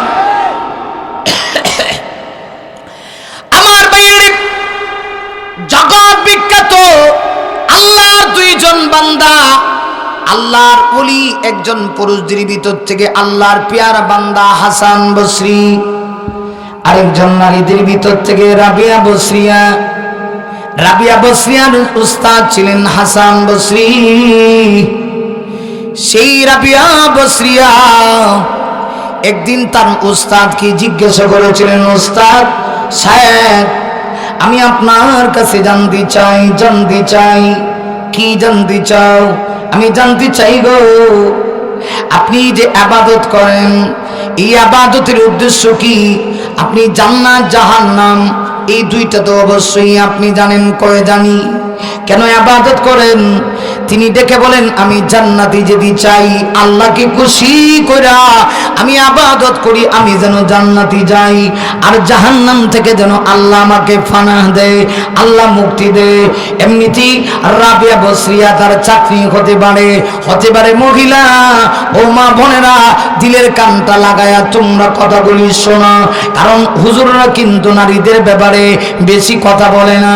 অথচ আমি দেখেছি এই সমস্ত এলাকায় মাহফিলে আসলে পরে পুরুষদের চাইতে নারীরা কিন্তু ওয়াজ বেশি শুনে, ওয়াজের প্রতি আকৃষ্ট থাকে, অনেক সময় কান লাগায় বসে থাকে। হুজুররা কি আমাদের কি কিচ্ছু বলে কিনা? ও মা বোনেরা, তোমাদের মতো একজন মা ছিল রাবিয়া বসরিয়া, এমন আল্লাহ ওয়ালি ছিল। তার উস্তাদ হাসান বসরিকে ডেকে বলে, আপনি বুঝি ইবাদত করেন, আল্লাহকে খুশি কইরা জান্নাতে যাইতেন, উদ্দেশ্য জান্নাতে যাবেন, জাহান্নাম থেকে মুক্তি পাবেন।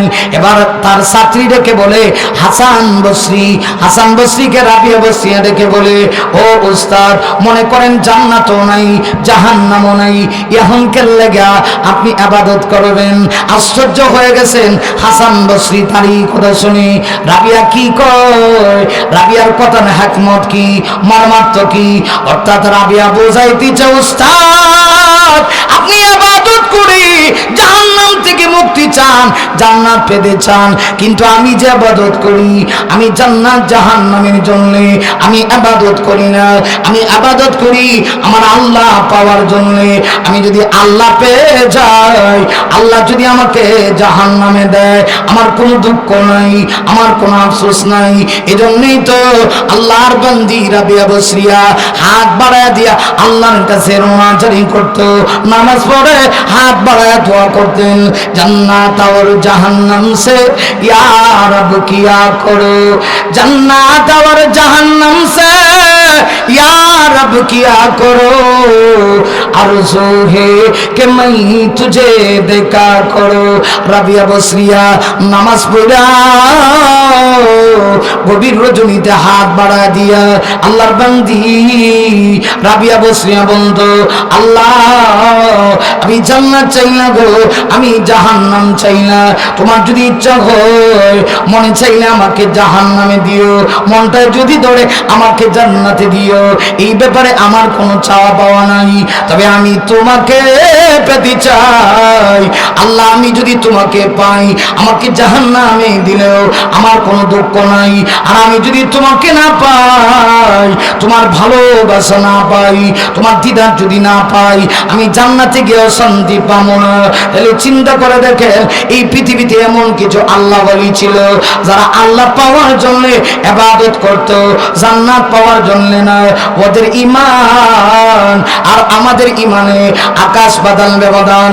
আদরের মানুষ, একজন মানুষ যদি আল্লাহ কি পেয়ে যায়, জামানার সবচেয়ে বড় আলেম, বাড়ি ছিল ফরিদপুর, শামসুল হক ফরিদপুরি বলেছেন, কেউ যদি আল্লাহ পেয়ে গেছে তো সব পেয়ে গেছে, আর যদি আল্লাহ না পায়, তাম পৃথিবী পেয়েও সে কিচ্ছু পাইল না। এই জন্যই তো রাবিয়া বসরিয়ার জিন্দেগি তালাশ করলে দেখা যায় রাবিয়া বসরিয়া জিন্দেগিতে কোনোদিন বিবাহ বসে, তিনি বিবাহ বসে স্বামীর সাথে বিবাহ বসে তিনি কোনোদিন আরাম আনন্দ উপভোগ করেন নাই, সারাটা জীবন তিনি আল্লাহর ইবাদতে কাটায় দিয়েছে। এই যে হাসান বসরি তার উস্তাদ হাসান বসরি একবার রাবিয়া বসরিয়াকে তাই বিবাহের প্রস্তাব দিয়েছিল। রাবিয়া রে, আমার মনটা চায় তোমার মতো একটা নেককার মেয়েকে আমি যদি বিবাহ করতে পারতাম, আমার কপাল খুলে যাইত। রাবিয়া ডেকে বলে, আমার তো মনটা চায় বিবাহ বসতে, কিন্তু কেমনে বসি? আমার 3টা পদ স্মরণ হয়ে গেলে আমার আর বিবাহ বসতে মনে চায় না। আপনি আমাকে বিবাহের প্রস্তাব দিচ্ছেন, আমি বিবাহ বসতে রাজি আছি, তবে আমাকে 3 প্রশ্নের জবাব দিতে হবে। আল্লাহর বান্দা হাসান বসরি ডেকে বলি, রাবিয়া তোমার কোন 3টা প্রশ্ন? 1 নাম্বার, আমি আপনার কাছে জানতে চাই, আমি যখন এই দুনিয়া ছেড়ে অন্ধকার কবরে চলে যাব, এই পৃথিবী থাকার জায়গা না, আমি থাকবো না, পৃথিবীতে কেউ থাকবে না, আপনিও থাকবেন না। ওরে যুবক, ওরে আল্লাহর বান্দিরা, একটু দিলের কান দিয়া কথাগুলি শোনো। রাবিয়া দেখে বলে, হাসান বসরি এই পৃথিবীতে যেহেতু জন্ম নামক দরজা দিয়া প্রবেশ করেছি, মৃত্যু নামক দরজা দিয়া সবাইকে প্রবেশ করতে হবে। আমি জানতে চাই গো, আমি যখন ইহকাল ত্যাগ করবো, এই দুনিয়া ছেড়ে চলে যাব, আমি আপনার কাছে বিবাহ বসবো, তবে 3 প্রশ্নের সমাধান দেন।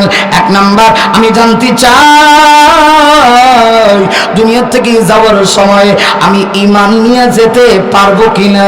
আপনি কি একটু বলতে পারেন, ঈমান নিয়ে যাব না ঈমান হারা হয়ে যাব? হাসান বসরি বলে, রাবিয়া রে, কেমন প্রশ্ন তুই করেছস? পৃথিবীর কোন আব্দাল ওলি আব্দাল গাউস কুতুব এই প্রশ্নের জবাব দিতে পারবে না, কে ঈমান নিয়ে যাবে, কে ঈমান হারা হয়ে যাবে। রাবিয়া ডাক দিয়া বলে, হাসান বসরি এই কথাটা যখন আমার শোনানো হয়, তখন আর আমার বিবাহ বসতে মনে চায় না। বুঝতে পেরেছি, আপনি প্রথম প্রশ্নের জবাব দিতে পারলেন না, আপনি ব্যর্থ। তাহলে আমি 2 নাম্বার প্রশ্ন আপনার কাছে করতে চাই, আমি যখন এই দুনিয়া ছেড়ে পরকালের দিকে আমি আস্তে আস্তে অগ্রসর হব, আখিরাতের জগতে আমি পা রাখবো, আখিরাতের জগতের প্রথম ধাপ, প্রথম স্টেশন হলো আলমে বরজখ, অন্ধকার কবরের জগৎ। ওরে আল্লাহর ওলি হাসান বসরি, আমি জানতে চাই গো, একজন মানুষকে যখন অন্ধকার কবরে রাখা হবে, আমার নবী বলেছে কবরে রাখা মাত্রই মুনকার নাকির 2 জন ফেরেশতা আসবে, এসে তাকে 3টা প্রশ্ন করবে। জোরে বলুন তো কয়টা? আরো জোরে। 3টা প্রশ্ন করবে। প্রথম নাম্বার প্রশ্ন হলো মান রাব্বুকা, ঠিক কিনা? আরো জোরে বলেন। আমার ভাইয়ারে, রাবিয়া ডেকে বলে, ও আল্লাহর ওলি হাসান বসরি, 3টা প্রশ্নের সম্মুখীন সবাইকে হতে হবে। প্রথম নাম্বার প্রশ্ন, আল্লাহ পৃথিবীর সকল বান্দাদেরকে ফেরেশতারা কবরে রাখা মাত্রই প্রথম প্রশ্ন করবে। পুরুষ হইলে বলবে মান রাব্বুকা, নারী হইলে বলবে মান রাব্বুকে। প্রশ্ন হলো, বলো তোমার রব কে? একটু জোরে বলবেন না? আরো জোরে আওয়াজ করে বলবেন না, রব কে? এটা কি শুধু মুখে বললে হবে নাকি? প্রশ্ন তো আল্লাহ উঠ করে দিয়েছে, মুখস্থ করে কবরে গেলে জবাব দেওয়া যাবে না। রাবিয়া বসরিয়া ডেকে বলে, হাসান বসরি আমি জানতে চাই, একজন মানুষ যখন অন্ধকার কবরে জগতে চলে যাবে, তাকে 3 ধরনের প্রশ্ন করা হবে। প্রথম নাম্বার প্রশ্ন হলো তোমার রবকে। যদি প্রশ্নের জবাব দিতে পারি ভালো, ফেরেশতারা বলবে খুব ভালো, আহলান সালাম।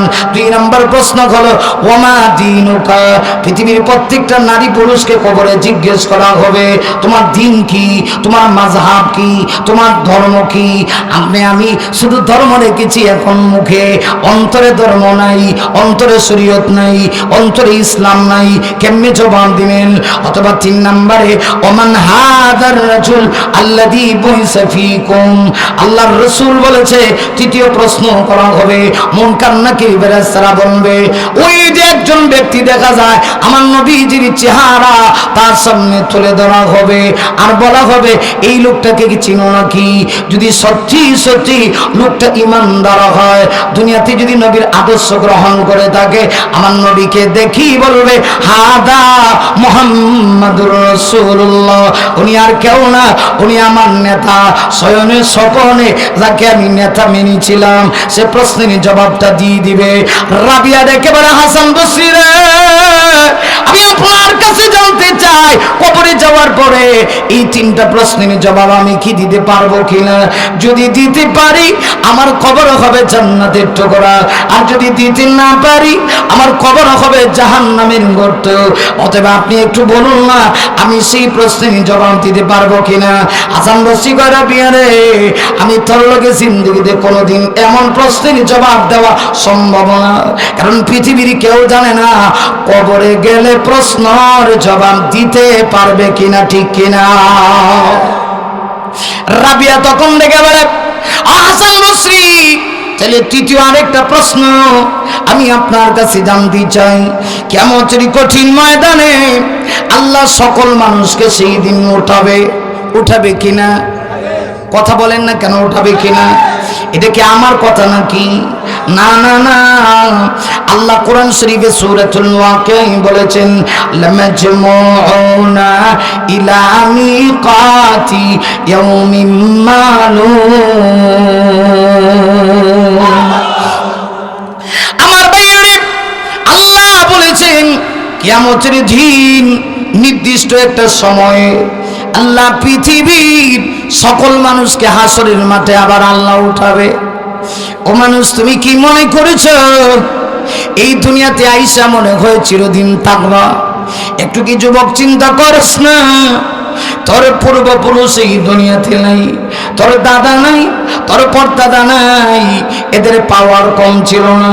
যাদের পাওয়ারে এলাকা তর তর তর তর করে কাঁপত, আজকে তারা অন্ধকার কবরে শুয়ে গেছে।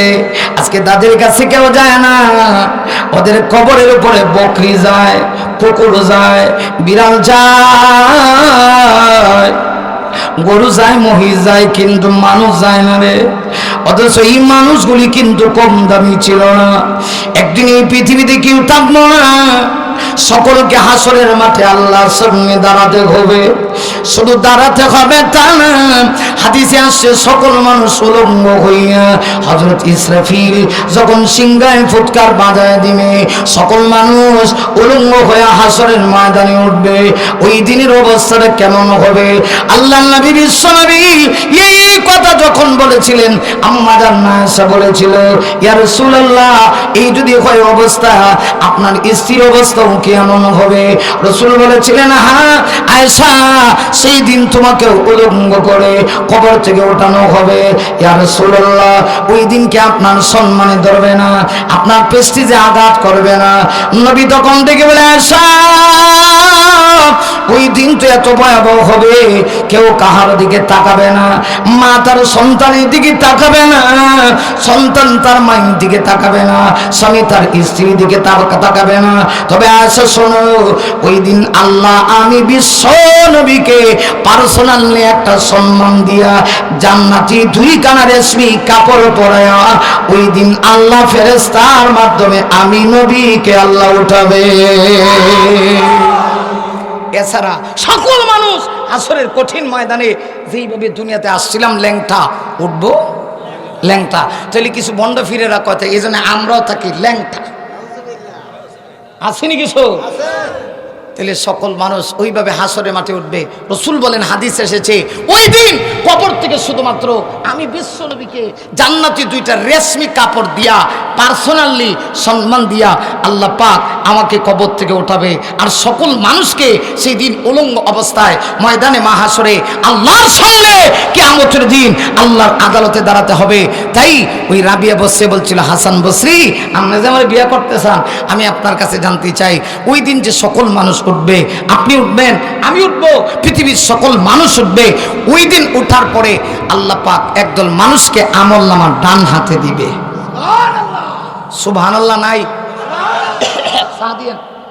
একদল মানুষকে আমলনামা আল্লাহ ডান হাতে দিব, আর আরেকদল মানুষকে আল্লাহ আমলনামা দিব পিঠের পশ্চাৎ দিক দিয়া। হাতটারে বাঁকা কইরা উল্টায়া গুড়ায়া আল্লাহ হাসরের ময়দানে আমলনামা দিব। রাবিয়া বসরিয়া কয়, হাসান বসরি জানতে চাই সেই দিন আমলনামা আমি কি ডান হাতে পাবো না পিঠের পশ্চাৎ দিক দিয়ে পাবো? একটু মেহরবানি করে এই প্রশ্নের জবাবটা দেন। হাসান বসরি তখন ডেকে বলে, রাবিয়া এমন প্রশ্ন করেছো, আগের দুইটা তো দিতেই পারলাম না, এটাও আন্তরিক দুঃখিত, আমার দ্বারা দেওয়া সম্ভব না। আল্লাহু আকবার কোন, আমার দ্বারা দেওয়া। আমরা দেশের মহিলাদের বিয়ার প্রস্তাব গেলে কব, আমরা সিলেটি ভাষা কো দামান, আমার বাড়ি তো সিলেট। মেয়েরা কয় ফুরি, যার কাছে ফুরি বিয়া দিব এরা কয় দামান বেটাবা, তাই না? আমার দামান নু ফুরির বিয়া দিছি। আপনারা দেশে এখন মেয়ে আর সিলেট কয় ফুরি। এই জন্য সাবধান, কেউ যদি সিলেট যান জিন্দিগিতে দোকানে গিয়ে কয়েন না যে ভাই একখান ফুরি দেও। যদি কন যে ভাই একখান ফুরি দেও, তাহলে ফিটা একটাও ইল্লা মাসাল্লাহ মাটির পড়তো না। কথা কন না কেন, ঠিক কিনা? যেটা মাটির পড়বো এটা উঠায় মারবো। ফুরির আবার ব্যাখ্যা আছে, কোন ফুরি খাইবেন? কিমা ফুরি খাইবেন না আর একটা ফুরি আছে না, একটা কিমা আর একটা ডাইল, হ্যাঁ ডাইল ফুরি, এটা কোন লাগবো? ফুরি কইলে মনে করবো যে হে বেটারে কইতেছেন আপনার মায়ের দিলেন না, বুঝেন নাই? এক দেশের ভাষা আরেক দেশের গালি, কথা কোন ঠিক কিনা? আমার ভানের ভাইরা, হাসান বসরি কয়, রাবিয়া রে এটা আমার দ্বারা তো সম্ভব না, এমন প্রশ্ন তুমি করেছ। আমার ভাইরে এমনিতেই রাবিয়া বসরিয়া দেখে বলে, হাসান বসরি শোন, আমার তো মনটা চায় একজন স্বামী গ্রহণ করে রাত্রি বেলা আমি আরাম করব, কিন্তু এই তিনটা প্রশ্নের কথা যখন আমার স্মরণ হয় তখন তুমি আর আরাম মায়ের কথা আমি ভুলে যাই। স্বামী গ্রহণ করে আনন্দের কথা আমি ভুলে যাই, তখন আর আমার স্বামী গ্রহণ করার কথা মনে থাকে না। তখন আল্লাহর প্রেম সাগরে ডুব দিয়া আমি সারা রাত দাঁড়ায়া দাঁড়ায়া আমার আল্লাহর কুদরতি পায়ে সেজদা করি। আমার প্রাণের ভাইয়ার, ঘটনা বলা উদ্দেশ্য না, যেটা বুঝাইতে চাই একটু চিন্তা করছেননি আপনি? আমি পৃথিবীতে থাকবো না, সকল মানুষকে কিয়ামতের দিন আল্লাহর সামনে দাঁড়াবো। আল্লাহ আমলনামা ওজন দিয়া আল্লাহ বলেছেন, ফালা তুজলামু নাফসুন শাইআ, ওই দিন আমি আল্লাহ কোন ব্যক্তি কোন সত্তা কোন মানুষের উপরে জুলুম করব না। এমনকি আল্লাহ বলেন, ওয়া ইন কানা মিসকালা হাববাতিন মিন খারদাল আতাইনা বিহা, আল্লাহ ডেকে বলে, বান্দা শোনো, কেউ যদি খেজুরের দানা পরিমাণ একটা নেক আমল করে আমি সেই দিন দান করব। এবার হাসরের কঠিন ময়দানে আমলনামা দেওয়ার পরে মানুষগুলি দুই দলে বিভক্ত হয়ে যাবে। একদল হবে যারা জাহান্নামী, আরেক দল যারা জান্নাতি। এখন জাহান্নামী কারা হবে গো, আর জান্নাতি কারা হবে, এই পরিচয়টা আজকে আমি আপনাদেরকে দিতে চাই। আল্লাহ সেই পরিচয়টুকু সূরাতুন নাজিয়াতের আমার তেলাওয়াতকৃত আয়াতগুলোর মধ্যে দিয়েছে। সর্বপ্রথম দিয়েছে হাসরের মাঠে কারা জাহান্নামী হবে, এরপরে পরিচয় দিয়েছে কারা জান্নাতি হবে। এবার আসুন কারা জাহান্নামী হবে। আল্লাহ সূরাতুন নাজিয়াতের ভিতরে আল্লাহ রাব্বুল আলামিন বলেন, ফাআম্মা মান তাগা ওয়া আথারাল হায়াতাদ দুনিয়া ফাইন্নাল জাহিমা হিয়াল মাওয়া। আল্লাহু আকবার। কত অসুবিধা হইতেছে? আমার ডাবল সুবিধা, কারণ আমার টাইম শেষ, কর্তৃপক্ষ যে টাইম দিছে, ও এটা হেঁটে শুরু করে দিব একটু পরে। আচ্ছা যাক, তাহলে উঠছেন না? যে উঠবেন এখন 20,000 টাকা এমনি দিয়ে যাওয়া লাগবে, উঠলেই 20,000। আমি জানি এই এলাকা ছোট হইলেও, মহল্লা ছোট হইলেও এলাকার ভিতরে আলহামদুলিল্লাহ আল্লাহ আপনাদেরকে যথেষ্ট পরিমাণ সম্পদ দিয়েছে, ঠিক না বলেন? এটা যদি ঠিক না কম তাহলে আল্লাহ না শুকরিয়া হইব। কিছু লোক মনে মনে ভাবতেছে হুজুর মনে হয় চাইব, হুজুর তো নিজের লেগে চাইতো না। যদি কেউ উঠেন আমি হাসরের মাঠে আপনার নামে আল্লাহর কাছে মামলা দায়ের করব। কেন? আমি হলাম মেহমান, আপনারা মেজবান। বুখারী শরীফের হাদিস, আল্লাহ রাসূল বলেছেন, মান কানা ইউমিনু বিল্লাহি ওয়াল ইয়াউমিল আখির ফালইকরিম যায়ফা। আল্লাহ রাসূল বলেছেন, যে ব্যক্তি এই কথা স্বীকার করে আল্লাহ আছে, পরকাল আছে, সে যেন মেহমানকে সম্মান করে। এটা আমার কথা না, নবীর কথা। নবীর কথা। তবে যদি উঠেন সবাই একসঙ্গে উঠবো, আর না উঠলে কেউ উঠবো না। আমি আরেকটু সময় মূল পয়েন্টটা বলে আমি শেষ করে ফেলছি, অসুবিধা হচ্ছে না তো? আল্লাহ পাক বলেন সেই দিন আমলনামা দেওয়ার পরে দুই দল হবে, একদল জাহান্নামী, একদল জান্নাতি। হ্যাঁ, এখন জাহান্নামী কারা? আল্লাহ বলেন জাহান্নামী যারা হবে এই দলের পরিচয় হলো ওই সমস্ত লোকদের ভিতরে দুইটা খারাপ গুণ থাকবে, বদগুণ থাকবে। বলেন কয়টা? দুইটা। আমরা দেশে দেখেন না করোনার সিমটম আছে না? কথা কেন সিমটম আসেনি যে কার করোনা না, যদিও দেখা যায় অনেক সময় নেগেটিভ পজিটিভ, অনেক সময় কেউ নাই দালালি করে কয় না হেরো আছে, এরমও বাংলাদেশে ধরা পড়ছে। কথা কোন ঠিক কিনা? ও এই যে চাচা ঠিক আছে, উনি 1 নাম্বার দেখাইছে। এইভাবে দেখা যায়, যদি দেখা যান আলেমকে সম্মান করা হবে, ঠিক কিনা বলুন?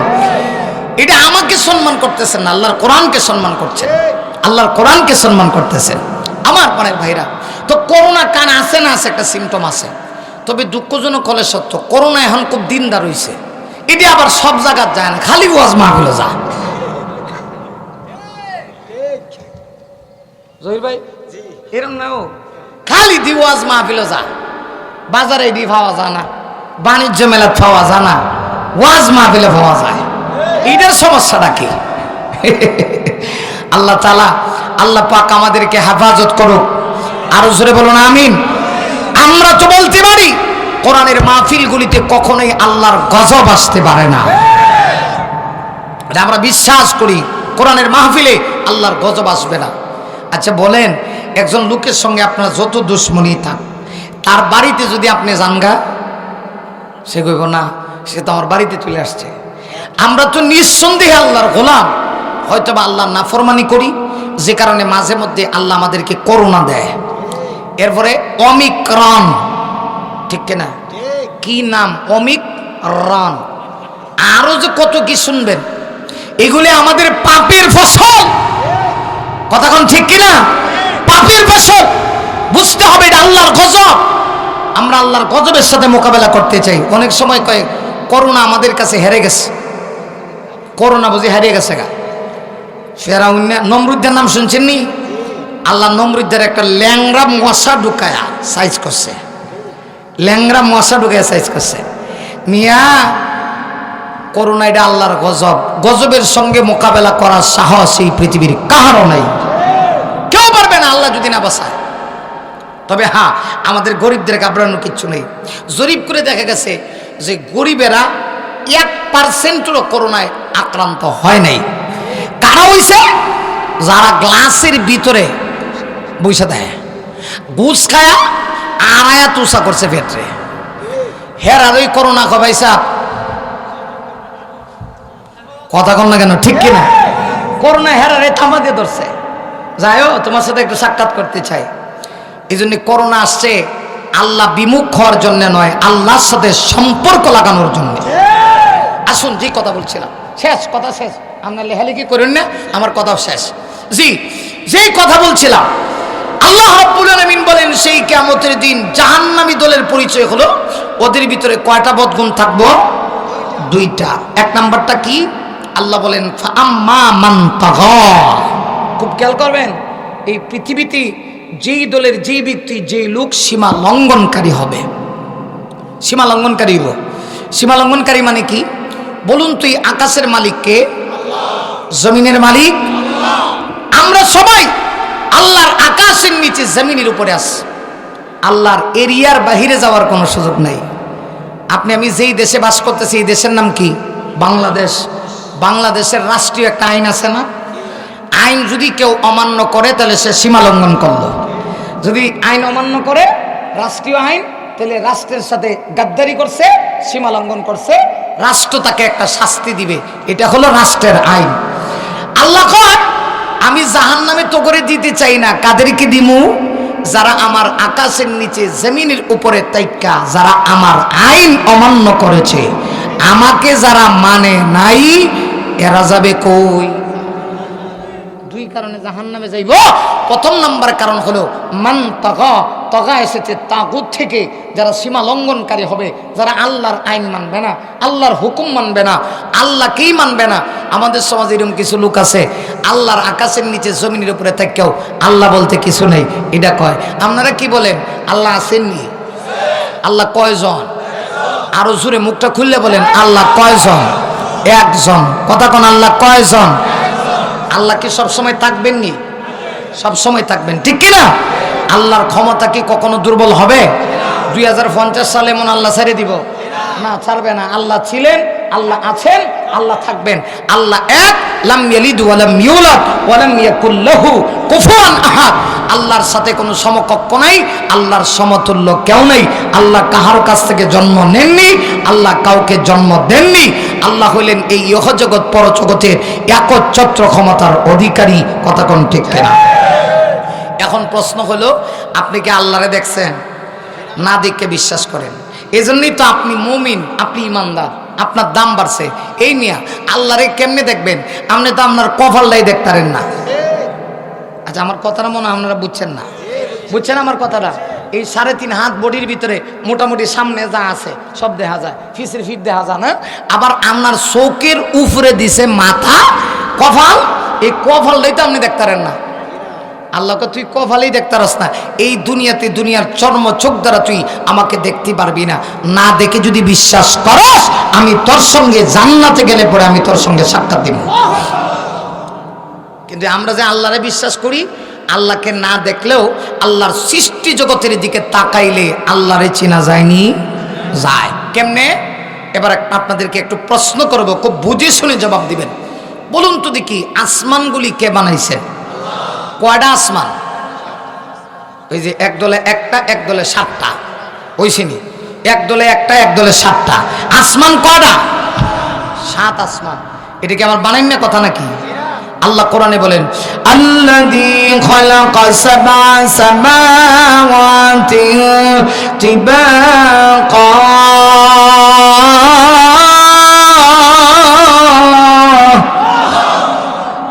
আল্লাহ কয়, বান্দা আমি স্তরে স্তরে 7 আসমান বানাইছি। আচ্ছা দেখুন তো, আল্লাহর পরিচয় আসমানে কেমনে পাওয়া যায়? আর 10 মিনিট শেষ করে লাম, এরপর লম্বা করতাম না, আপনারও কষ্ট হইতেছে আর আমিও শেষ করে নিতাম। তাহলে কি আমার রাগকে কেউ উঠবেন নি? আমি একটু চোখের পানি ছাড়াইতে চাই, একটু চোখের পানি পড়বে, একটু সময় কি দিবেন আপনারা নাকি? আর সর্বোচ্চ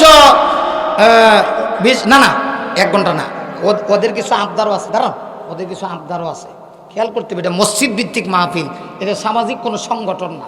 আবার অল্প সময়ে করছে, ব্যাপক একটা খরচ। আমরা যদি খেয়াল না করে খালি ওয়াজ হইন না বাড়িতে গেলে হইতো না। কিছু মসজিদের জন্য উপকার হয়, নিজের জন্য কিছু ফায়দা হয়, ওই দিকেও খেয়াল করতে হইব। তবে যদি কেউ উঠেন, আমি ওয়াজ শেষ করে এলাম, একটা লোক উঠবেন না, আলহামদুলিল্লাহ কর। আচ্ছা বলুন তো দেখি, এই 7 আসমান যে আল্লাহ স্তরে স্তরে বানাইছেন, হাদিস শরীফ আসছে একটা আসমান থেকে আরেকটা আসমানের দূরত্ব 500 বছরের রাস্তা। এটা জোরে কন্যা সুবহানাল্লাহ। বলুন তো দেখি, আল্লাহ যে আসমান দাঁড় করায় রাখছে, কোনো খুঁটি আছে? কোনো খুঁটি নেই, বিনা খুঁটিতে। অথচ এই যে একটা মাহফিল করছে, দেখেন না কতগুলা বাঁশ দিছে, একটা সামিয়ানা, সামান্য একটা সামিয়ানা টাঙ্গানোর জন্যে কতগুলো বাঁশ দিয়া এরপরে এটা দাঁড় করায় রাখছে। আল্লাহ কয়, বান্দা তুই আমারে চিনস না?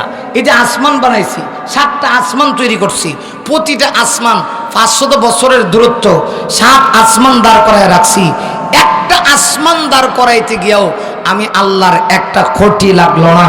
বান্দা, তোর বিবেক যদি সুস্থ হয়ে থাকে, বিবেকে যদি কুত্তায় না মুতে, কথা বল না কেন, ঠিক কিনা? তোর বিবেক যদি সুস্থ হয়, তাহলে অবশ্যই তোর বিবেক কইব যে না, এই আসমানগুলি এমনে হয় নাই, একজন বানানেওয়ালা আছে। বলুন তো মুখটা কইলা তিনি কে? আল্লাহ।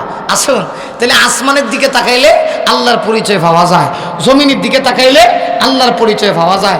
আসমান বানাইছে আমাদের জন্য ছাদ হিসাবে, আর জমিন বানাই দিছে বিছানা হিসাবে। আমরা এই জমিন মাশাআল্লাহ হাঁটি চলাফেরা করি, জমিন কথা বলে না, কিন্তু একদিন এই জমিন কথা বলবে। কোন দিন? কিয়ামতের দিন। এটার উপর আমি ব্যাখ্যা দিলে অনেক লম্বা, সেটা দিব না। গেল 1। নাম্বার 2, এটা বলি আমি শেষ।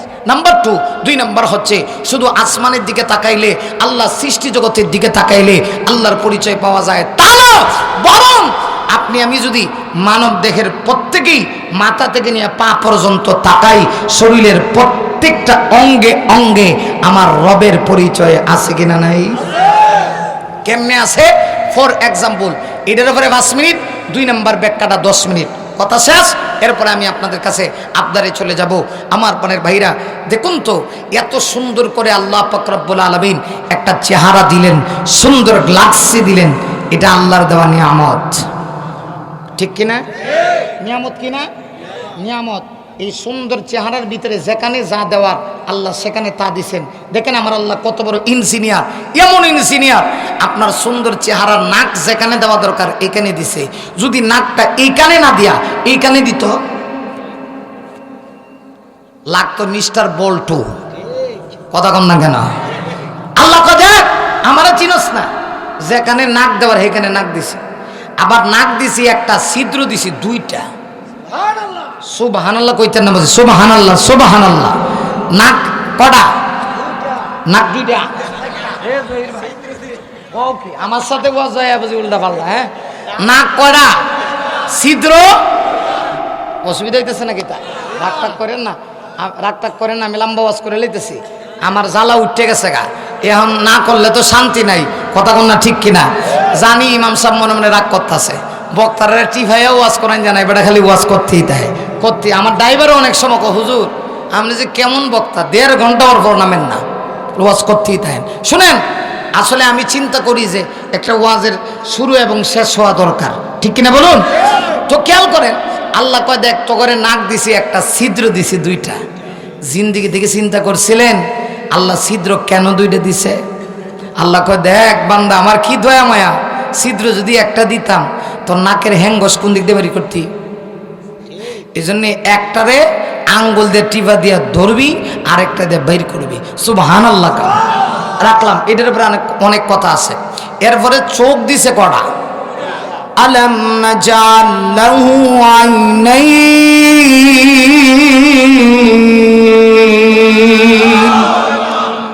সূরাতুল বালাদ, কোরআন শরীফের কথা, আমার কথা না। আল্লাহ কয় বান্দা আমি কি তগরে 2টা চোখ দিছি না? এরপরে আল্লাহ কয় ওলি সানান, চোখ দিছি 2টা, একটা নষ্ট হইলে আরেকটা কাজে লাগে যেন। আর যাদেরকে দিছে না বুঝবেন আল্লাহ বুঝেই দিছে যে এরারে দিলে দুনিয়াটা কেমন করে নেব। কানা যেটি কানা, আমি যদি কয় কানা ভাই, ও কানা ভাই, আল্লাহ তোমার কানা বানাইছে, হ্যাঁ এটা আল্লাহ শুকরিয়া আদায় করবেন, কিন্তু কখনো এটা আনবেন না আল্লাহ কেন লেগে কানা বানাইলো। আল্লাহ জানে এরা যদি চোখ দিত দুনিয়াতে একটা মানুষও রাখতো না। আমি একদিন বাইতুল মুকাররমের সামনে খাড়া, এমনি দেখি এক কানা বেড়ায় আরেক বেডিরে লাঠি দেয় এভাবে গোতাইতেছে, খালি গোতায়। আমি মনে মনে কই রে কিরে, ওয়াজটা তো মাঝে মধ্যে কাজে লাগে, একটু কাছে গিয়ে দেখি কি কয়, কথা বোঝেন নাই তো একটু কাছে গেলাম, এমনি দেখি কানা বেড়া হের বউরে কইতাছে, কয় দেখ যা কামাইছ সব দিয়ে দিবি, খুশের ভিতরে লুকায় রাখলো কিয়ামত গড়াইলাম।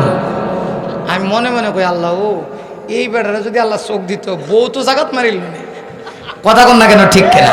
আল্লাহ বুঝিয়ে দেয়। তো দেখ আল্লাহকে দেখ, নাকের জায়গায় নাক দিছি, চোখের জায়গায় চোখ দিছি, জিব্বার জায়গায় জিব্বা দিছি, আবার ঠুটির জায়গায় ঠুট দিছে, তাও ঠুট দিছে কটা? 2টা। ওয়াসাফাতাইন, আল্লাহ কোরআন শরীফে কইছে ঠুট দিছি 2টা, একটা না, তাসনিয়ার শেখা। দেখেন তো নিচে যদি শুধু ঠুটটা দিত, উপরে ঠুটটা না থাকতো, আপনি কি দাঁতের ডেন্ডালে কখনো গেছেন? গিয়া থাকলে দেখবেন যে ভিতরে দাঁত এক একটা কুদাইলে মার্কা, কথা কন না কেন ঠিক কিনা? আল্লাহ কয় ঠুট কেন দিছি জানোস? তোর সৌন্দর্যতা যেন প্রকাশ পায়। যদি উপরে ঠুট না দিতাম, তোর দাঁতের যে অবস্থা, কুদাইলে মার্কা সিস্টেম, দিককে জিন্দিগিতে মানুষ তোর কাছে আসতো না।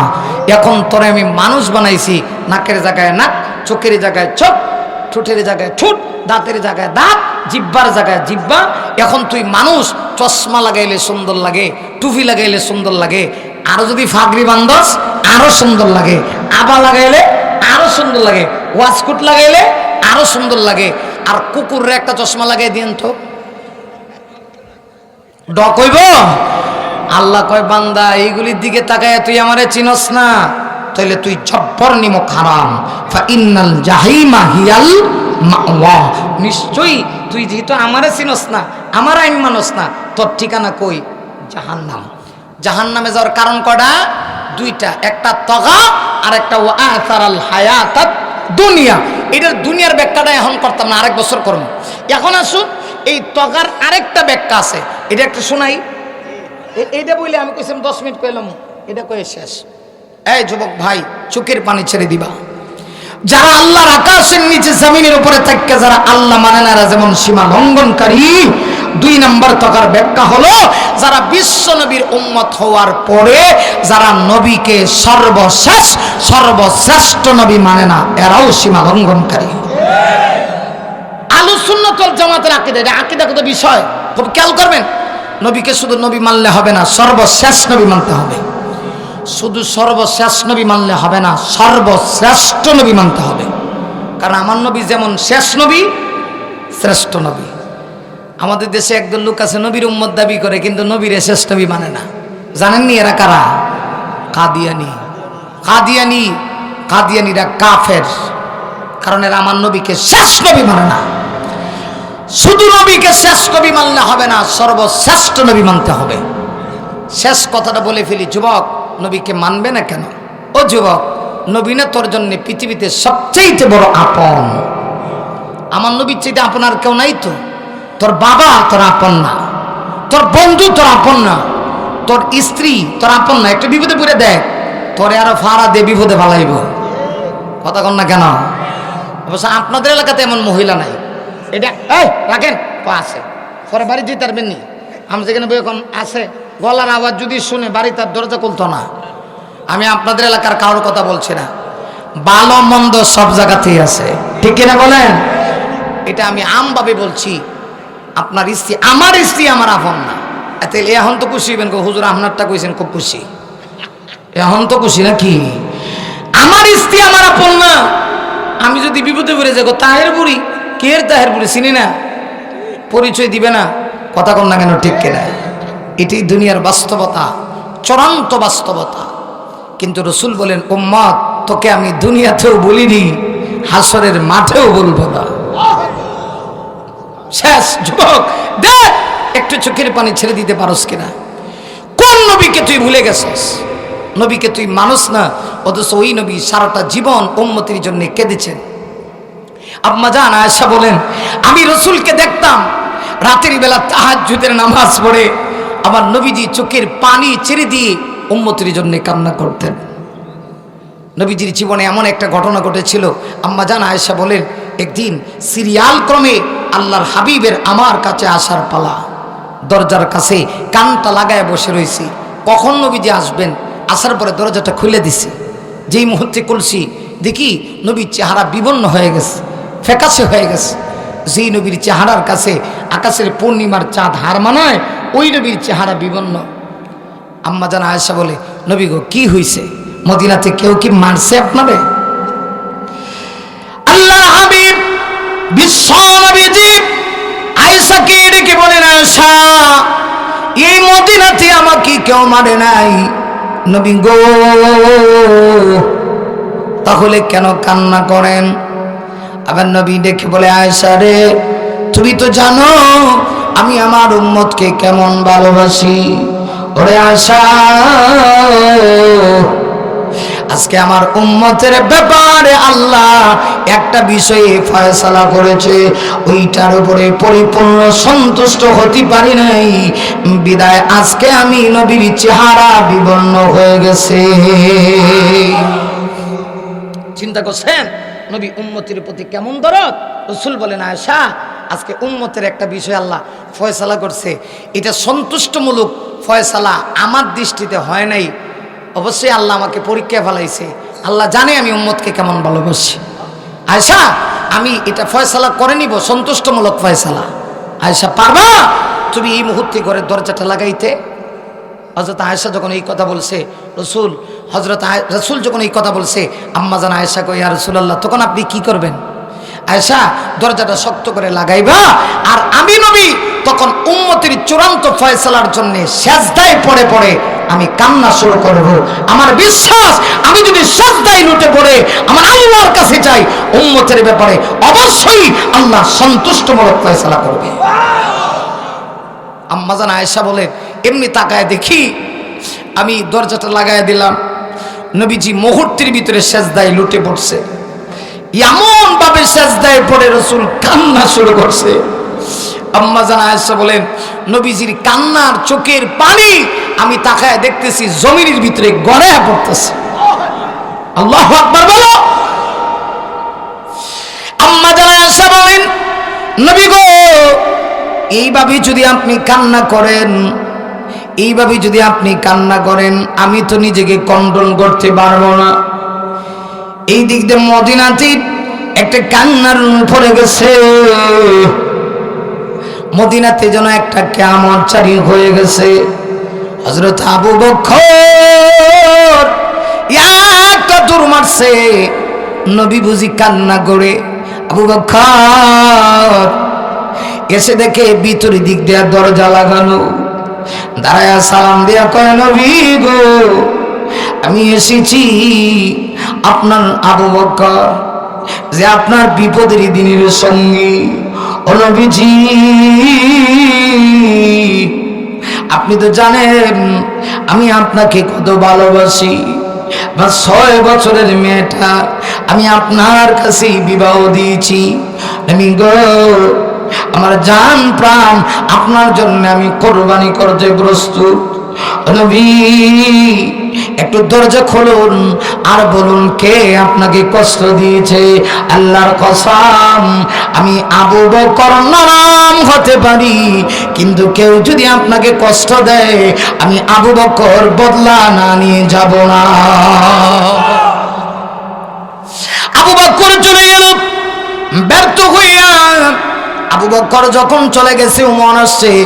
উমর এসে সালাম দেয়, নবী গো, আপনি না বলছেন আমি উমরকে দেখলে ইবলিস রাস্তা ছাড়ে। ও নবীজি, আমি তো সেই উমর, যেই উমর গিয়েছিলাম আপনার কল্যাণের জন্য, কিন্তু আমি আপনার দরবারের রিসালাতে গিয়া আমি আমার নিজের কল্লা ঠেকে দিয়ে আমি কালেমা পড়ে মুসলমান হয়ে গেছি। ও নবীজি, আজকে কি হলো একটু বলুন না। আমি তরবারি নিয়ে আসছি, একটা বার বলুন। আমি তরবারির মাধ্যমে ওই লোকটার সঙ্গে কষ্ট দিয়ে থাকলে আপনাকে চূড়ান্ত ওর সাথে মোকাবেলা করব, আমি জবাব নিব, ওই লোকটার দেহ থেকে মাথা আলাদা করে দিব। নবী তখনও সেজদায় পড়ে পড়ে আল্লাহুম্মা উম্মতি। হযরত ওমর ব্যর্থ হয়ে চলে গেছে। আসছে আলী।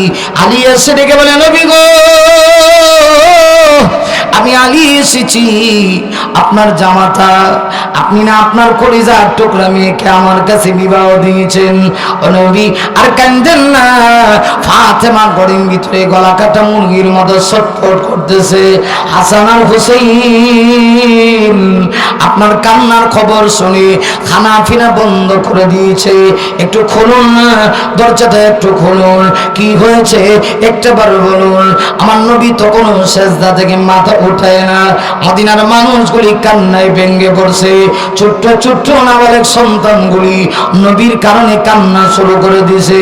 সবার ভিতরে একটা আকাঙ্ক্ষা, কি হইল, সবার ভিতরে একটা আফসোস, আমাদের নবী এইভাবে কেন কান্না করে। আল্লাহ তখন দেখে বলে, জিবরাইল যা যা যা, আমার বন্ধু হাবিবুল্লাহ এইভাবে সেজদায় পড়ে পড়ে কান্না করবে, আমি আল্লাহ তাকায় দেখবো। তাই হতে পারে না। জিবরাইল যা, আমার বন্ধুকে গিয়া বল, বন্ধু সেজদা থেকে মাথা উঠাইয়া উম্মতের ব্যাপারে যা চাবে আমি আল্লাহ তাই ফয়সালা করব। দেখেন রাসূল উম্মতের জন্য কেমন পাগল, আর আমরা কেমন পাগল। জিবরাইল আসছে, হুজুর মাথা উঠান, কি চাবেন আল্লাহ দিব। আল্লাহ রসুল বলে, জিবরাইল মাথা উঠাবো না, চূড়ান্ত ফয়সালা হওয়া লাগবে। কি আল্লাহ কইছে, আমার উম্মত যারে যত বছরে হায়াত দিব, ইন্তেকালের 1 বছর আগে তাওবা করলে জিন্দেগির গুনাহ মাফ। কিন্তু রসুল তো খুশি না। নবী চিন্তা করে 1 বছর আগে তাওবা করার শর্ত, তাহলে সব উম্মত তো 1 বছর আগে তাওবা করতো না। আল্লাহ রসুল বলে, জিবরাইল তাহলে যে উম্মত 1 বছর আগে তাওবা করবে না, হ্যাঁ কি জাহান্নামে যাইব? আর আমি নবী চায় চায় দেখমু, আমি খুশি না, চূড়ান্ত ফয়সালা চাই। আল্লাহ কয়, জিবরাইল জানায় দাও, কমায় দিলাম 6 মাস। উম্মত ইন্তেকালের 6 মাস আগে তাওবা করবে মাফ। নবীজি মাথা উঠায় না। কমায় দিলাম 1 মাস, রসুল মাথা উঠায় না। কমায় দিলাম 15 দিন, নবীজি মাথা উঠায় না। কমায় দিলাম 1 সপ্তাহ, রসুল তখনও মাথা ওঠান না। কমায় দিলাম 1 দিন আগে ইন্তেকালের তওবা করবে, নবীর উসিলায় আল্লাহ মাফ করে দিব। নবীজি তখনও মাথা উঠান না, কারণ রসুল চিন্তা করে আমার এমন উম্মত আছে ইন্তেকালের 1 দিন আগেও তওবা করবে না। আল্লাহ তখন জানায় দেয়, হাবিবুল্লাহ আমি আপনাকে ভালোবাসি, আপনি আমার বন্ধু, আপনার উম্মতকেও ভালোবাসি। ও নবী মাথা উঠান, আমি আল্লাহ ওয়াদা দিলাম আপনার উসিলায় কোন উম্মত যদি ইন্তেকালের 1 মুহূর্ত আগে তওবা করে, আপনি বিশ্ব নবীর উসিলায় আপনার উম্মতের तमाम জীবনের সব গুনাহ আমি মাফ করে দেব। রসুল তখন সেজদা থেকে মাথা উঠাইছেন। তাই যদি হয় তাহলে চিন্তা করে দেখেন আমার নবী উম্মতের জন্য কত দরদি, আর আমরা ওই নবীরে শেষ নবী মানে না, শ্রেষ্ঠ নবী মানে না। আবার হেরা বুঝি মুসলমান, এরা মুসলমান না বরং 1 নম্বরের কাফের। কাফের কাফের কথা বলুন ঠিক না? ঠিক। ওই সমস্ত উম্মতের ঠিকানা কইব জাহান নামে হবে। জাহান নামে যাওয়ার কারণ কয়টা? 2টা। 1 নাম্বার ফাআম্মা মান তাগা, যারা এই পৃথিবীতে সীমা লঙ্ঘন করবে। সীমা লঙ্ঘনের 2 ব্যাখ্যা। 1 নাম্বার যারা আল্লাহ মানবে না, এরা সীমা লঙ্ঘনকারী। 2 নাম্বার যারা নবীকে সর্বশ্রেষ্ঠ নবী মানবে না, এরাও সীমা লঙ্ঘনকারী। এবার বুঝে থাকলে বলুন এদের ঠিকানা কোথায়? ফাইন্নাল জাহিমা হিয়াল মাওয়া। মাঝখানে জাহান্নামে যাওয়ার আরেকটা কারণ আছে, এটাই বছর কইতাম না। আল্লাহ যদি তৌফিক দান করে অদূর ভবিষ্যতে যদি কখনো আসি ইনশাআল্লাহ বলবো। আল্লাহ আমাদেরকে আমল করার তৌফিক দান করুক আর জাহান্নাম থেকে বাঁচার তৌফিক দান করুক। সবাই বলে আমিন। বাস এখন কেউ উঠবেন না। আমি খুব খুশি এই জন্যে, যদি 1 লাখ মানুষ হইতো খালি বারবার উঠতো